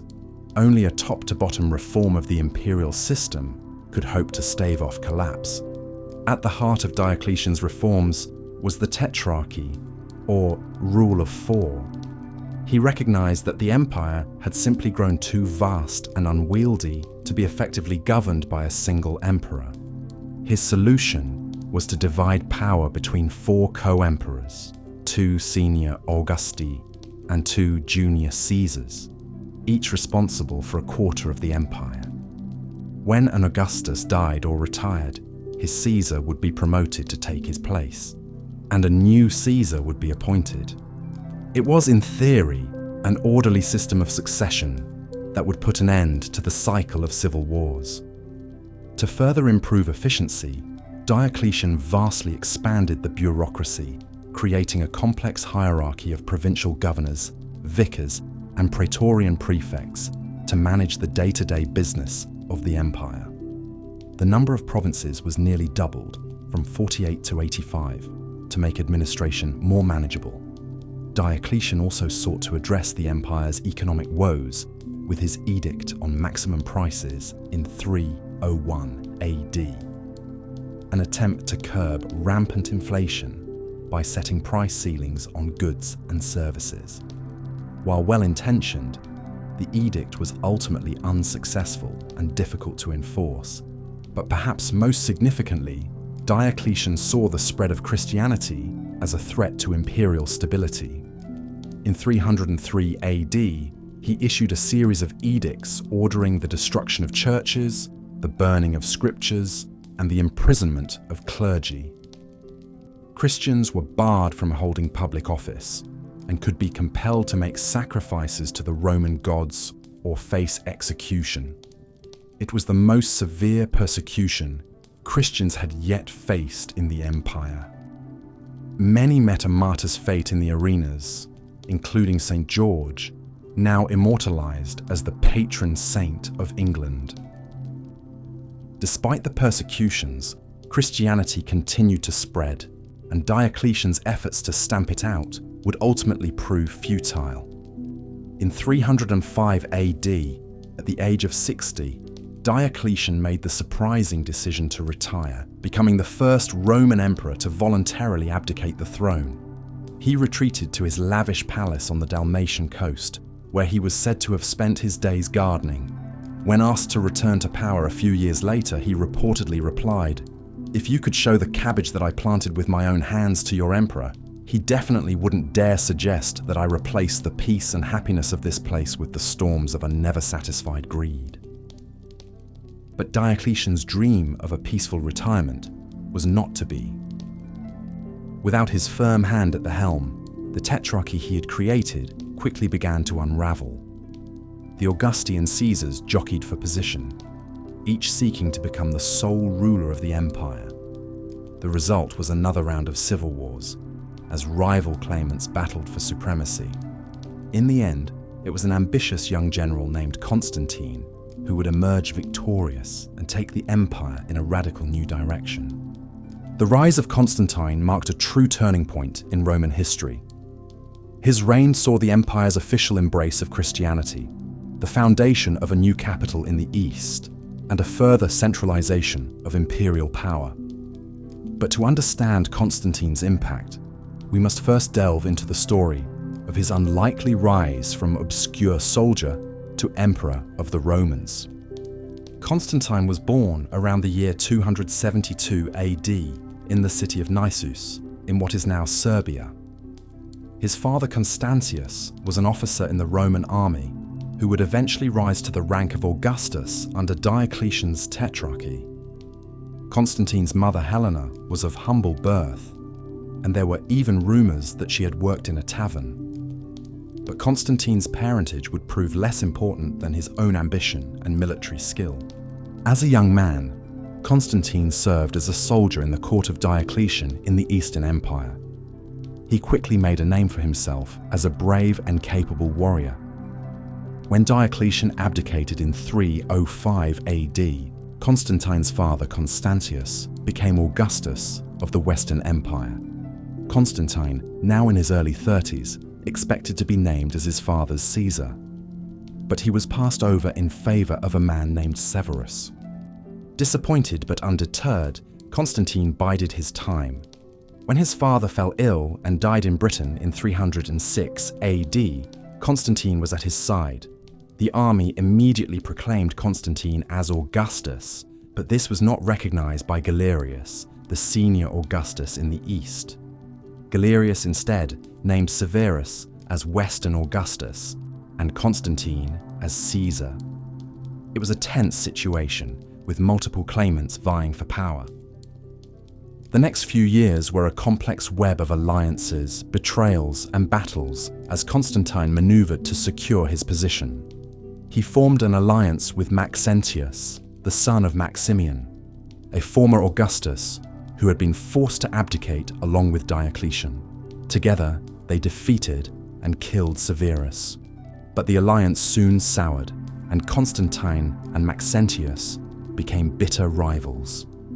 The stage was set for a showdown between the two men in 312 AD. Maxentius was based in Rome and had a larger army. Constantine was in the north with a smaller force. But as Constantine marched toward Rome, he had a vision that would change the course of history. According to the account of Eusebius, Constantine's biographer, the emperor saw a cross of light in the sky above the sun, along with the words, "In this sign, conquer." Inspired by this vision, Constantine ordered his soldiers to paint the Christian symbol of the 𝐶𝐲, the first two letters of Christ in Greek, on their shields. When the two armies met at the Battle of Milvian Bridge just outside Rome, Constantine emerged victorious. Maxentius drowned in the Tiber River as he tried to flee. Constantine entered Rome in triumph, and the Senate proclaimed him the senior Augustus. The Battle of Milvian Bridge was a pivotal moment, not just for Constantine, but for the empire as a whole. It marked the beginning of Constantine's embrace of Christianity, which would have far-reaching consequences. In 313 AD, Constantine met with the Eastern Emperor Licinius, and together they issued the Edict of Milan, which granted religious tolerance throughout the empire and ended the persecutions of Christians. Over the next decade, Constantine gradually strengthened his position and eliminated his rivals one by one. In 324 AD, he defeated Licinius and became the sole ruler of the Roman Empire. He was now free to implement his vision of a Christian empire. In 325 AD, he convened the First Council of Nicaea, which sought to resolve disputes about the nature of Christ and establish orthodox Christian doctrine.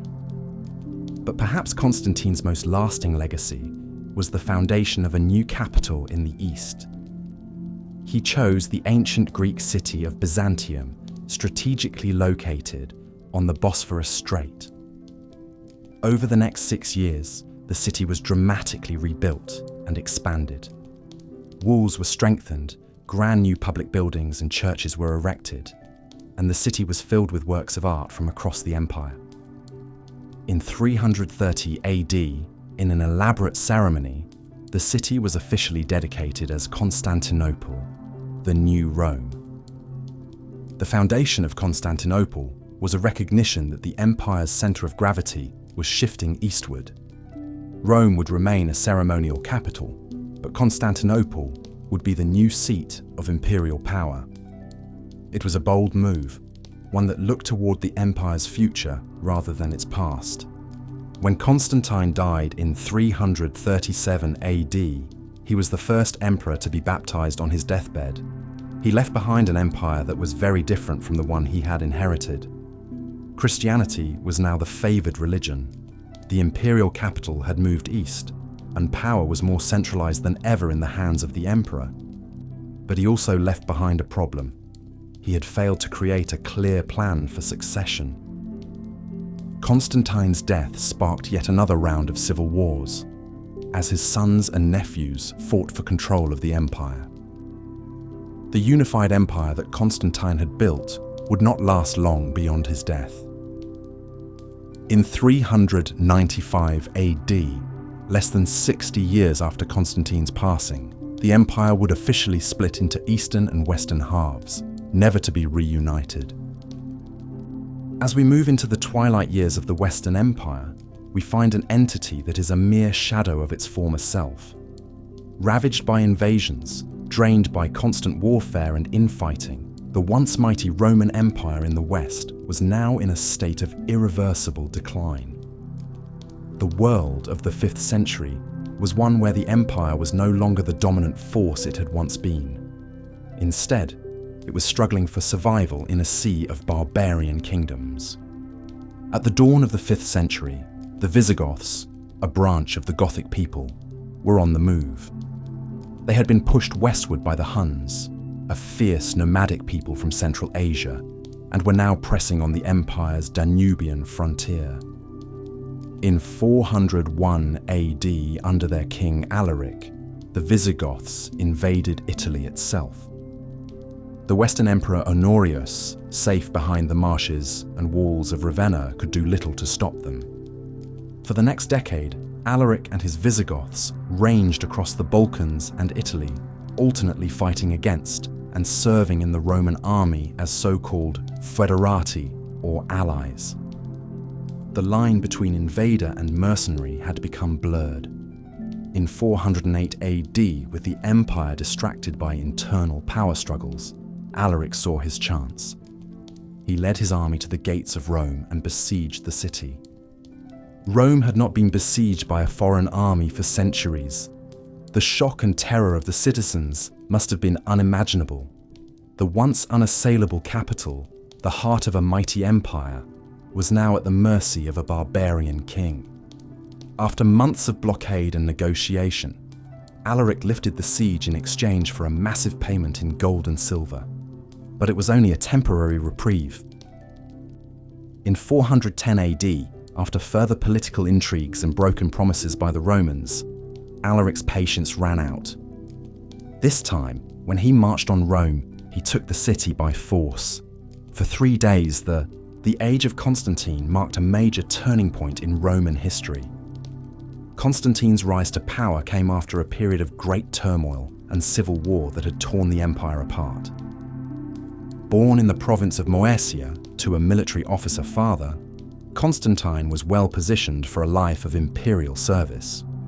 He began his career as a soldier, serving in the court of the Eastern Emperor Diocletian.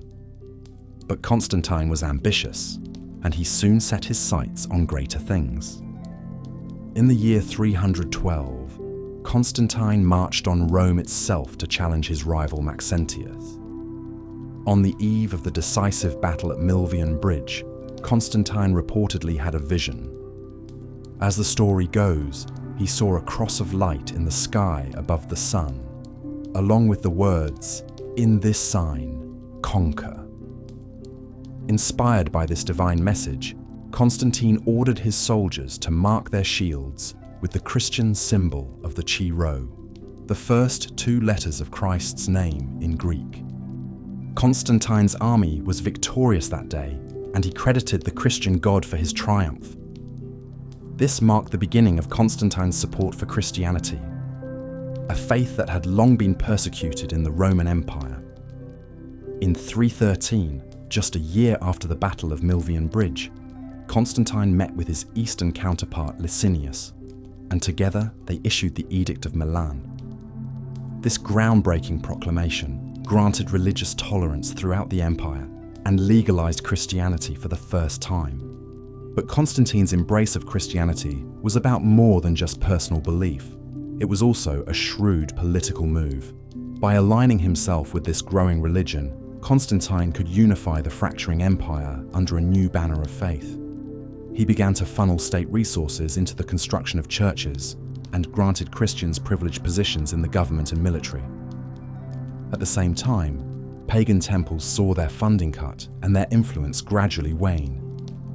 Perhaps the most visible symbol of Constantine's new Christian empire was his founding of a new capital city far to the east, Constantinople.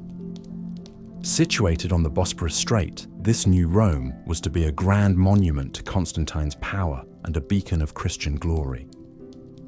The city was adorned with churches and public buildings bearing Christian iconography, a potent visual reminder of the shifting spiritual landscape of the empire. Constantine himself was baptized on his deathbed in 337, making him the first Roman emperor to be received into the Christian faith. By the end of his reign, Christianity had gone from a small, persecuted sect to the most powerful religion in the empire. This was a truly remarkable transformation, and one that would have profound consequences for the future of Rome and the entire Western world. But Constantine's legacy was not entirely triumphant. His embrace of Christianity also sowed the seeds of future conflict and division. Theological debates over the nature of Christ would lead to bitter disputes and even violence between different Christian factions. And the special status granted to the Church would create a powerful new force in Roman politics, one that emperors would struggle to control. Moreover, Constantine's decision to found a new capital in the east would ultimately accelerate the division of the empire. After his death, power was split between his three sons, who quickly fell to squabbling and civil war. The empire was eventually reunited under Constantine's son Constantius II, but the cracks were already beginning to show. The Western Empire, centered in Rome, was increasingly beset by barbarian invasions and economic turmoil, while the East grew in power and prestige. In many ways, the age of Constantine represents the last gasp of a unified Roman Empire. Never again would a single emperor rule over the whole of the Mediterranean world.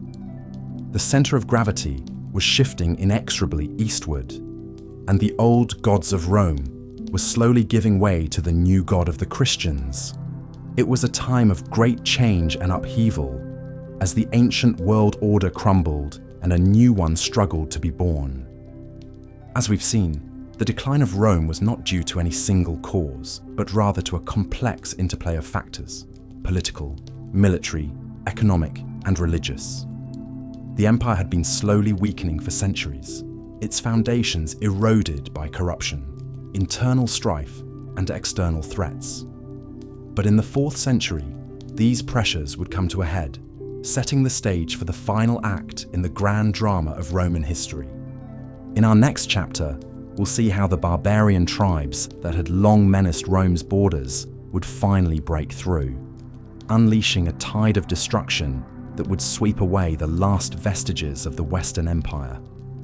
The Goths, Vandals, Franks, and Huns, names that still evoke a sense of primal terror, would become the new masters of the Roman world, carving out kingdoms of their own from the ruins of the once mighty empire. It's a story of violence and chaos, but also of resilience and rebirth. For even as the Western Empire collapsed, the Eastern Empire would endure, preserving the legacy of Rome for another 1,000 years in the glittering city of Constantinople. And the barbarian kingdoms of the West would eventually give rise to the nations of medieval Europe, blending Roman and Germanic traditions into a new synthesis. So as we move into the final chapters of our story, keep in mind that the fall of Rome was not the end, but rather a new beginning. The world that emerged from the ashes of the empire would be very different from the one that came before, but it would also be shaped by the enduring influence of Roman culture, law, and religion. Even today, more than 1,500 years after the last Western emperor was deposed, we still live in the shadow of Rome, the eternal city that shaped the course of human history like no other. The fragile threads that had held the Western Roman Empire together for so long were rapidly unraveling. As the legions struggled to repel wave after wave of barbarian incursions, the political situation in Ravenna, the Western capital, grew increasingly dire. In the dimly lit halls of the imperial palace, a young boy sat uneasily upon a throne that must have seemed far too large for him. Romulus Augustus, known derisively as Augustulus or Little Augustus, had been crowned emperor in 475 AD at the tender age of just 14 or 15. But in truth, the real power behind the Western Empire now lay in the hands of Romulus's father, a general named Orestes. Orestes was a man caught in the middle, a Roman ruling over an empire that was Roman in name only. The ranks of the army were now filled almost entirely by Germanic foederati, barbarian mercenaries who fought for the empire in exchange for land and tribute. And it was these mercenaries who would spell the end of Orestes and his hapless son. In 476, the foederati approached Orestes with a bold demand. They wanted to settle permanently in Italy itself, the heart of the Western Empire. Orestes flatly refused. Italy was to remain in Roman hands, even if the rest of the empire crumbled around it. But Orestes had gravely underestimated the foederati and their ambitious leader, Odoacer. Odoacer was a Germanic warrior of the 𝐶𝐸 tribe. Serving in the Roman army, he had risen through the ranks to become a powerful general. When Orestes denied the foederati their land in Italy, Odoacer saw his opportunity. He gathered his loyal soldiers and marched on Ravenna, determined to seize by force what had been denied through diplomacy. Orestes, hopelessly outnumbered, fled the capital and sought refuge in the strategic city of Pavia. But there would be no refuge for the father of the last Western emperor. Odoacer pursued him, laying siege to Pavia and swiftly capturing the city. Orestes was dragged from his hiding place and swiftly executed, his blood staining the last vestiges of Roman authority. With Orestes dead, Odoacer turned his attention to Ravenna and the boy emperor Romulus Augustus. The young ruler was no threat to Odoacer. Indeed, he was more of a pitiful figure, a child playing dress-up in his father's robes. Odoacer saw no need to harm the boy. Instead, he simply deposed Romulus and sent him into quiet retirement in Campania. The reign of the last Western Roman emperor had ended not with a bang, but with a whimper. Odoacer now stood as the undisputed master of Italy. He chose not to proclaim himself emperor. After all, what was the point of claiming a title that had lost all meaning? Instead, he took the title of Rex Italiae, King of Italy. He sent the imperial regalia of the deposed Romulus to the Eastern Emperor Zeno in Constantinople, along with a message stating that the West no longer required a separate emperor. The Western Roman Empire was no more. For nearly a century afterward, historians would continue to speak of a separate Western Empire. But this was mere semantics, a hollow echo of past glory. In reality, Odoacer's ascension marked the true end of Roman rule in the West. The barbarian warlord who had once served as a mercenary for Rome now sat upon the throne of Italy, while the imperial court in Ravenna faded into myth and legend. Odoacer would rule Italy as a relatively stable and prosperous kingdom for the next 13 years. His reign, in many ways, was not so different from that of the later Western emperors. He made use of the old Roman bureaucracy and infrastructure, He issued coins in his name, and he negotiated with the Eastern Empire as a nominal subordinate, much as his imperial predecessors had done. But Odoacer was, in the end, still a barbarian king, not a Roman emperor. His rise to power marked a fundamental shift in the political order of the Mediterranean world. The last thin veneer of Roman legitimacy had been stripped away, revealing the naked truth that real political and military power now lay firmly in the hands of the Germanic warlords who had once been derided as uncouth savages. The fall of Romulus Augustulus and the ascent of Odoacer mark the moment when the great story of ancient Rome finally reached its long-delayed conclusion. The eternal city would endure, as would the eastern half of the empire ruled from distant Constantinople. But the dream of a unified Mediterranean world, bound together under the aegis of Rome's law and legion, had at last faded into the realm of nostalgia and romance. The Western Empire was gone, and the long twilight of late antiquity had given way to the dawn of a new era, the Middle Ages. It would be a time of great change and upheaval, a time when the old certainties of classical civilization would be swept away and replaced by new powers, new faiths, and new ways of looking at the world. The monks and knights of medieval Christendom would look back on ancient Rome as a golden age of supreme power and decadence, while the Muslim caliphs who conquered the southern and eastern shores of the Mediterranean would see themselves as the rightful heirs to Rome's imperial grandeur. But for all the long centuries that separated them from antiquity, the men and women of the Middle Ages could never entirely escape the shadow of Rome. The language of Latin, the Roman style of art and architecture, the legal codes of Justinian and Theodosius, the ideal of a universal empire ordained by God. All of these would shape the medieval world in profound and lasting ways, even as the political reality of the Roman Empire receded further and further into the mists of legend. Perhaps, then, it is fitting that the Western Roman Empire breathed its last under a ruler named Romulus. According to the ancient tales, it was another Romulus who had founded Rome some 12 centuries earlier. Romulus, the first king, who built his city on the 7 hills and populated it with fugitives and outcasts. Now, with the abdication of Romulus Augustulus, the story had come full circle. The kingdom of Romulus had ended with the kingdom of another Romulus. The cycle was complete. Of course, the true reasons for Rome's fall were far more complex than the story of 2 bookending Romuli. Over the course of our journey through the decline and fall of the Roman Empire, we've explored the myriad factors that contributed to the slow unraveling of the world's greatest superpower.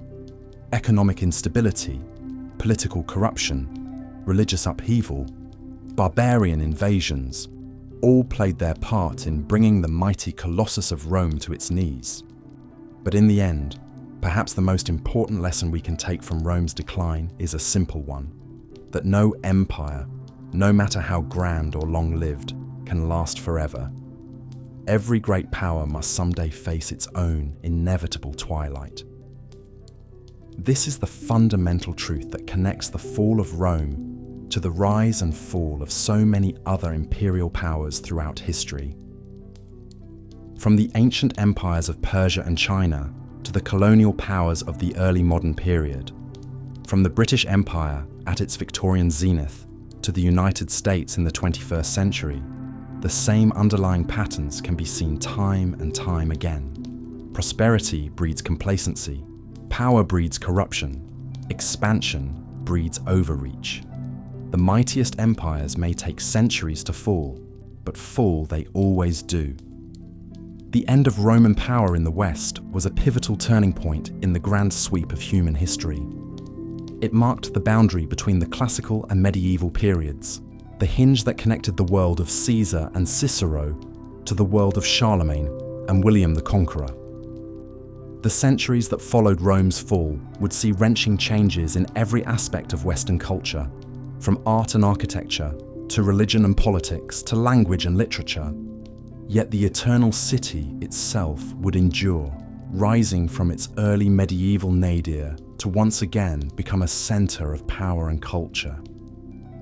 The Rome of the popes and the Renaissance was in many ways a very different place from the Rome of Augustus and Trajan, but it was still unmistakably Rome, a living link to the vanished world of antiquity. In the end, perhaps it is this enduring legacy, more than anything else, that defines Rome's place in the story of human civilization. Long after the last emperor had surrendered his throne, long after the aqueducts and amphitheaters had crumbled to ruin, the idea of Rome lived on. The dream of a universal civilization, a world bound together by law and learning, by shared values and a common heritage. And so, even as we bid farewell to Romulus Augustulus and the fading remnants of the Western Empire, we cannot help but feel a sense of awe at the sheer scale and grandeur of the Roman achievement. For all its flaws and contradictions, for all the blood and toil and oppression that marked its rise and fall, there has never been anything quite like Rome before or since. It was and remains one of the great pivot points of human history, the hinge on which the fate of nations and peoples has so often turned. As we drift off to sleep, our minds filled with images of marble columns and imperial purple, of barbarian warlords and exiled boy emperors, we can perhaps take some small comfort in the knowledge that the story of Rome is, in the end, the story of all of us. It is the story of how a small, muddy village on the banks of the Tiber rose to conquer the world, only to be brought low by the weight of its own greatness. It is a mirror in which we can see reflected the hopes and fears, the triumphs and tragedies of our own civilization. And so, in the quiet hours of the night, let us dream of Rome as it once was and will never be again. A city of gods and emperors, of glory and decadence, of power and beauty unmatched in human history. Let us wander its ancient streets and marvel at its timeless grandeur, even as we whisper a soft and reverent farewell to the last fading light of the Western Empire. Ave atque vale, Roma aeterna. Hail and farewell, eternal Rome. The economic troubles that had been brewing for centuries finally boiled over in the 3rd century AD. The silver denarius, which had been the backbone of the Roman currency for nearly 500 years, began to be debased. In a desperate attempt to stretch limited silver supplies, emperors mixed in less precious metals like bronze and copper. Under Emperor Caracalla in the early 200s AD, the silver content of a denarius fell to just 50%. By 250 AD, it was a mere 5% silver. The once proud denarius was now little more than a bronze coin with a thin silver coating. Imagine the public's loss of faith as they saw their money losing value before their eyes. Severe inflation took hold as a result. With more coins in circulation but no increase in actual value, prices skyrocketed. A measure of Egyptian wheat that once cost 7 drachmas soared to 120,000 drachmas by the end of the 3rd century. The price of everyday goods was utterly out of control. This economic crisis coincided with a period of political upheaval known as the crisis of the 3rd century, or the imperial crisis. Between 235 and 284 AD, over 20 different men held the title of emperor, mostly through violent usurpation rather than peaceful succession. In a 50-year span, only one emperor died of natural causes.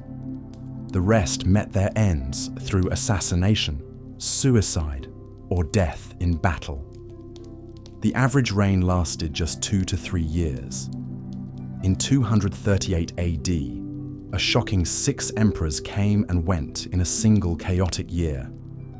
With such instability at the top, effective governance became nearly impossible. Tax collection, infrastructure, and frontier defense fell into disarray. One of the most disastrous moments came in 260 AD under Emperor Valerian. Valerian marched his legions east to confront the rising power of the Sasanian Persian Empire. But in a shocking humiliation, the Persians outmaneuvered Valerian and took the emperor himself as a prisoner of war. Imagine the blow to Roman prestige.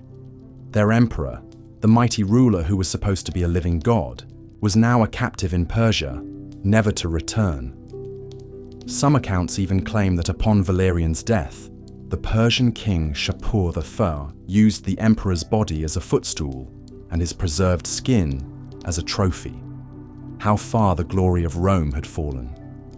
The ripples of this unprecedented disaster spread far and wide. In the absence of central authority, regional commanders seized power for themselves. The Gallic Empire broke away in the west, controlling Britain, Gaul, and Spain. In the east, the Palmyrene Empire claimed sovereignty over the crucial provinces of Syria and Egypt. For a decade and a half, these separatist empires challenged the supremacy of Rome. It's as if the United States today lost control of California and Texas, and they became de facto independent countries. The Roman Empire's days as the undisputed master of the Mediterranean were over. The crisis of the 3rd century demonstrated that the imperial system was not too big to fail. Cracks in the political foundations, economic bedrock, and military might could bring even the greatest superpower to its knees. And although the empire would limp on for another 200 years, many historians pinpoint this crisis as the beginning of Rome's terminal decline. It would take a leader of remarkable ability to stitch the tattered empire back together and attempt to set it on a more stable path. Fortunately for Rome, the man who would rise to that challenge was already waiting in the wings, biding his time to take the purple robes of imperial power. His name was Diocletian, and he would institute the most sweeping reforms the Roman world had ever seen. Born to a humble family in the province of Dalmatia around 244 AD, no one could have predicted that Diocletian would one day rule the empire. He began his climb, like many ambitious men of the age, through a career in the military. Distinguishing himself with his courage and tactical prowess, Diocletian served in the elite cavalry corps and became a member of the imperial bodyguard. But Diocletian's real opportunity came when his patron, the general Numerian, died under mysterious circumstances during a Persian campaign in 284 AD. With the backing of the powerful army, Diocletian had himself proclaimed emperor and quickly eliminated any rivals. Now, at age 40, this son of a scribe found himself the master of the Roman world. Diocletian wasted no time implementing his vision. Realizing that the empire had grown too large and unruly for one man to effectively govern, he instituted a system called the tetrarchy, or rule of 4. The empire would be split into eastern and western halves, with each half governed by a senior emperor called an Augustus and a junior emperor called a Caesar. The two Augusti, Diocletian in the east and Maximian in the west, would be co-emperors with equal power. The two Caesars, Galerius and Constantius, would handle frontline military duties and were intended to be the designated successors.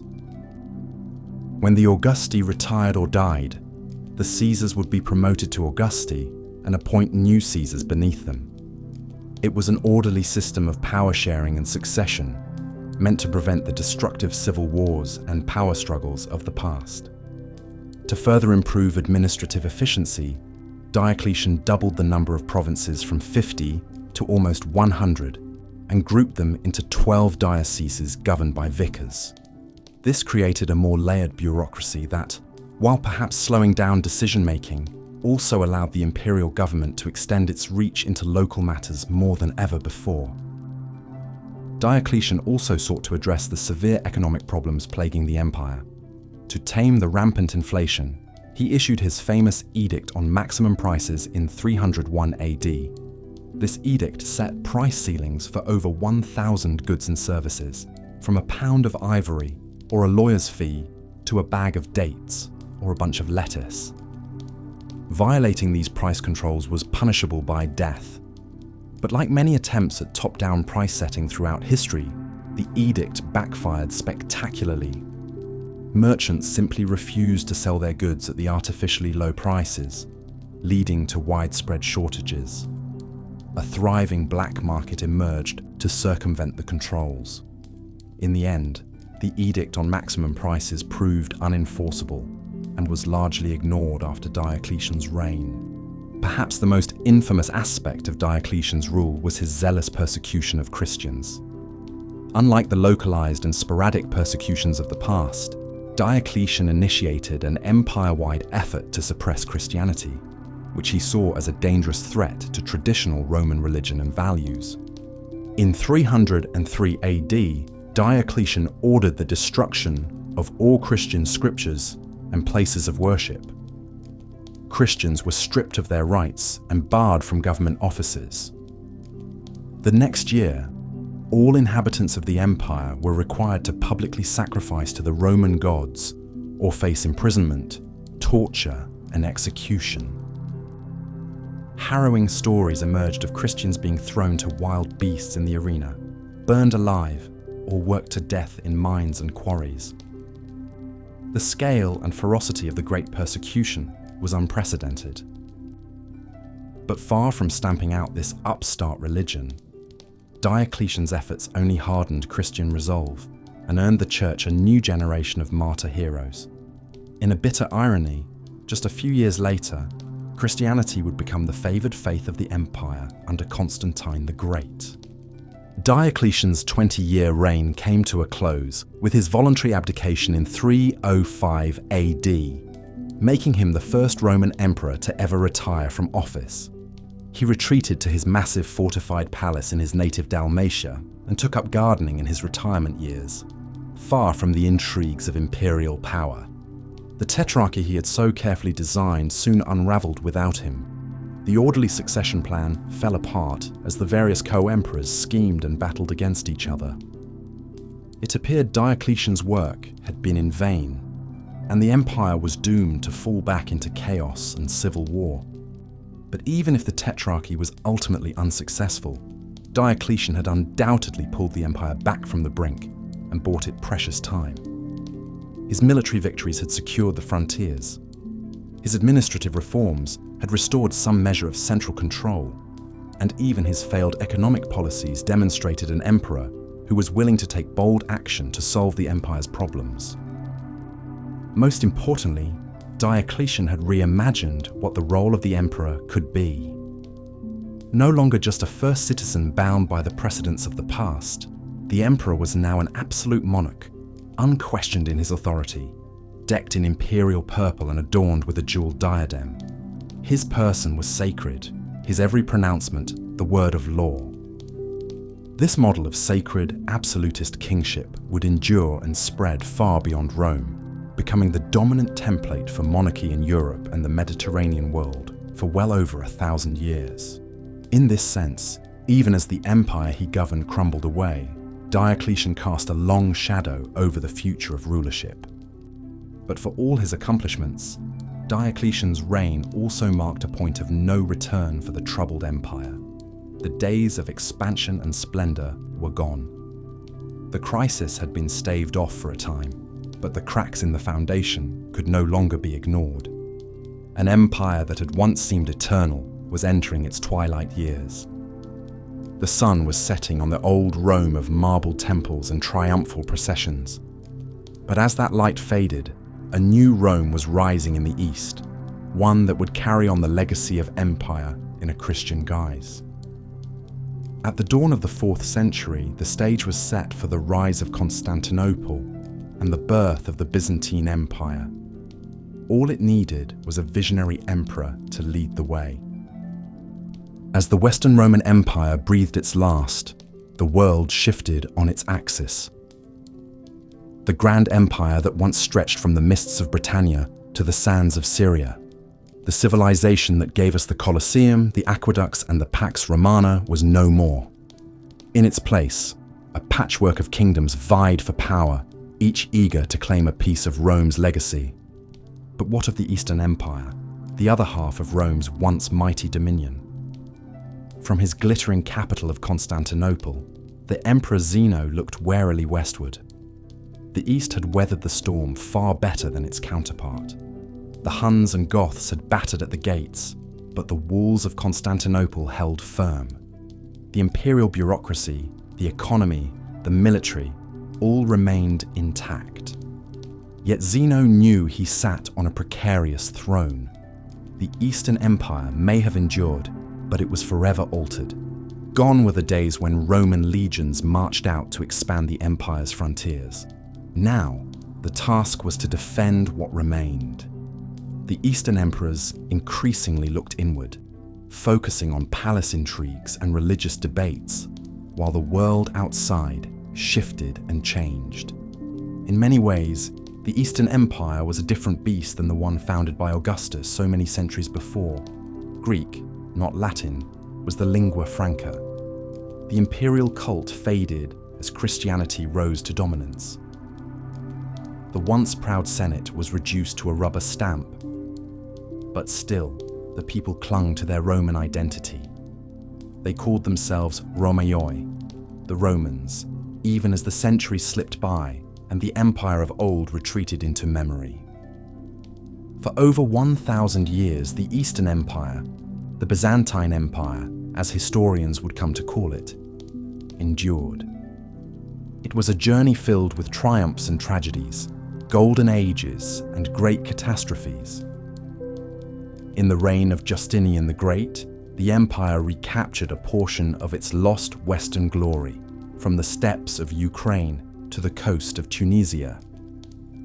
But his reconquests proved fleeting, undone by overstretched resources and the implacable march of the centuries. The Byzantines faced foes on all sides: Arabs, Persians, Slavs, Normans, Turks. They dazzled the world with the splendors of the Hagia Sophia, even as their armies battled for survival. The Great Palace witnessed the rise of ruthless strongmen and feeble figureheads, generals and bureaucrats, saints and sinners. Time and again, the empire teetered on the brink of destruction, only to find some hidden reserve of strength to carry on. But no empire, no matter how resilient, can last forever. Dynasties came and went: Macedonians, Komnenoi, Palaiologoi, each unable to halt the empire's slow decline. Latin crusaders sacked the city in 1204, an unthinkable humiliation from so-called allies. The Ottoman Turks carved away swathes of territory until the once mighty empire was reduced to little more than the city of Constantinople itself. The end, when it came, was almost anticlimactic. On May 29th, 1453, after a prolonged siege, the Ottomans breached the city walls. The last emperor, Constantine XI, tore the imperial regalia from his body and plunged into the fray, never to be seen again. And with that, the Roman dream was over. The empire of Augustus and Trajan, Constantine and Justinian, had finally met an enemy it could not outlast. The story of Rome's downfall is a tale of human folly and happenstance, of choices made and roads not taken. It is a reminder that even the mightiest of empires can crumble given time. Yet for all the centuries since Rome fell, its legacy endures in our language, our laws, our very way of thinking about the world. The eternal city casts a long shadow.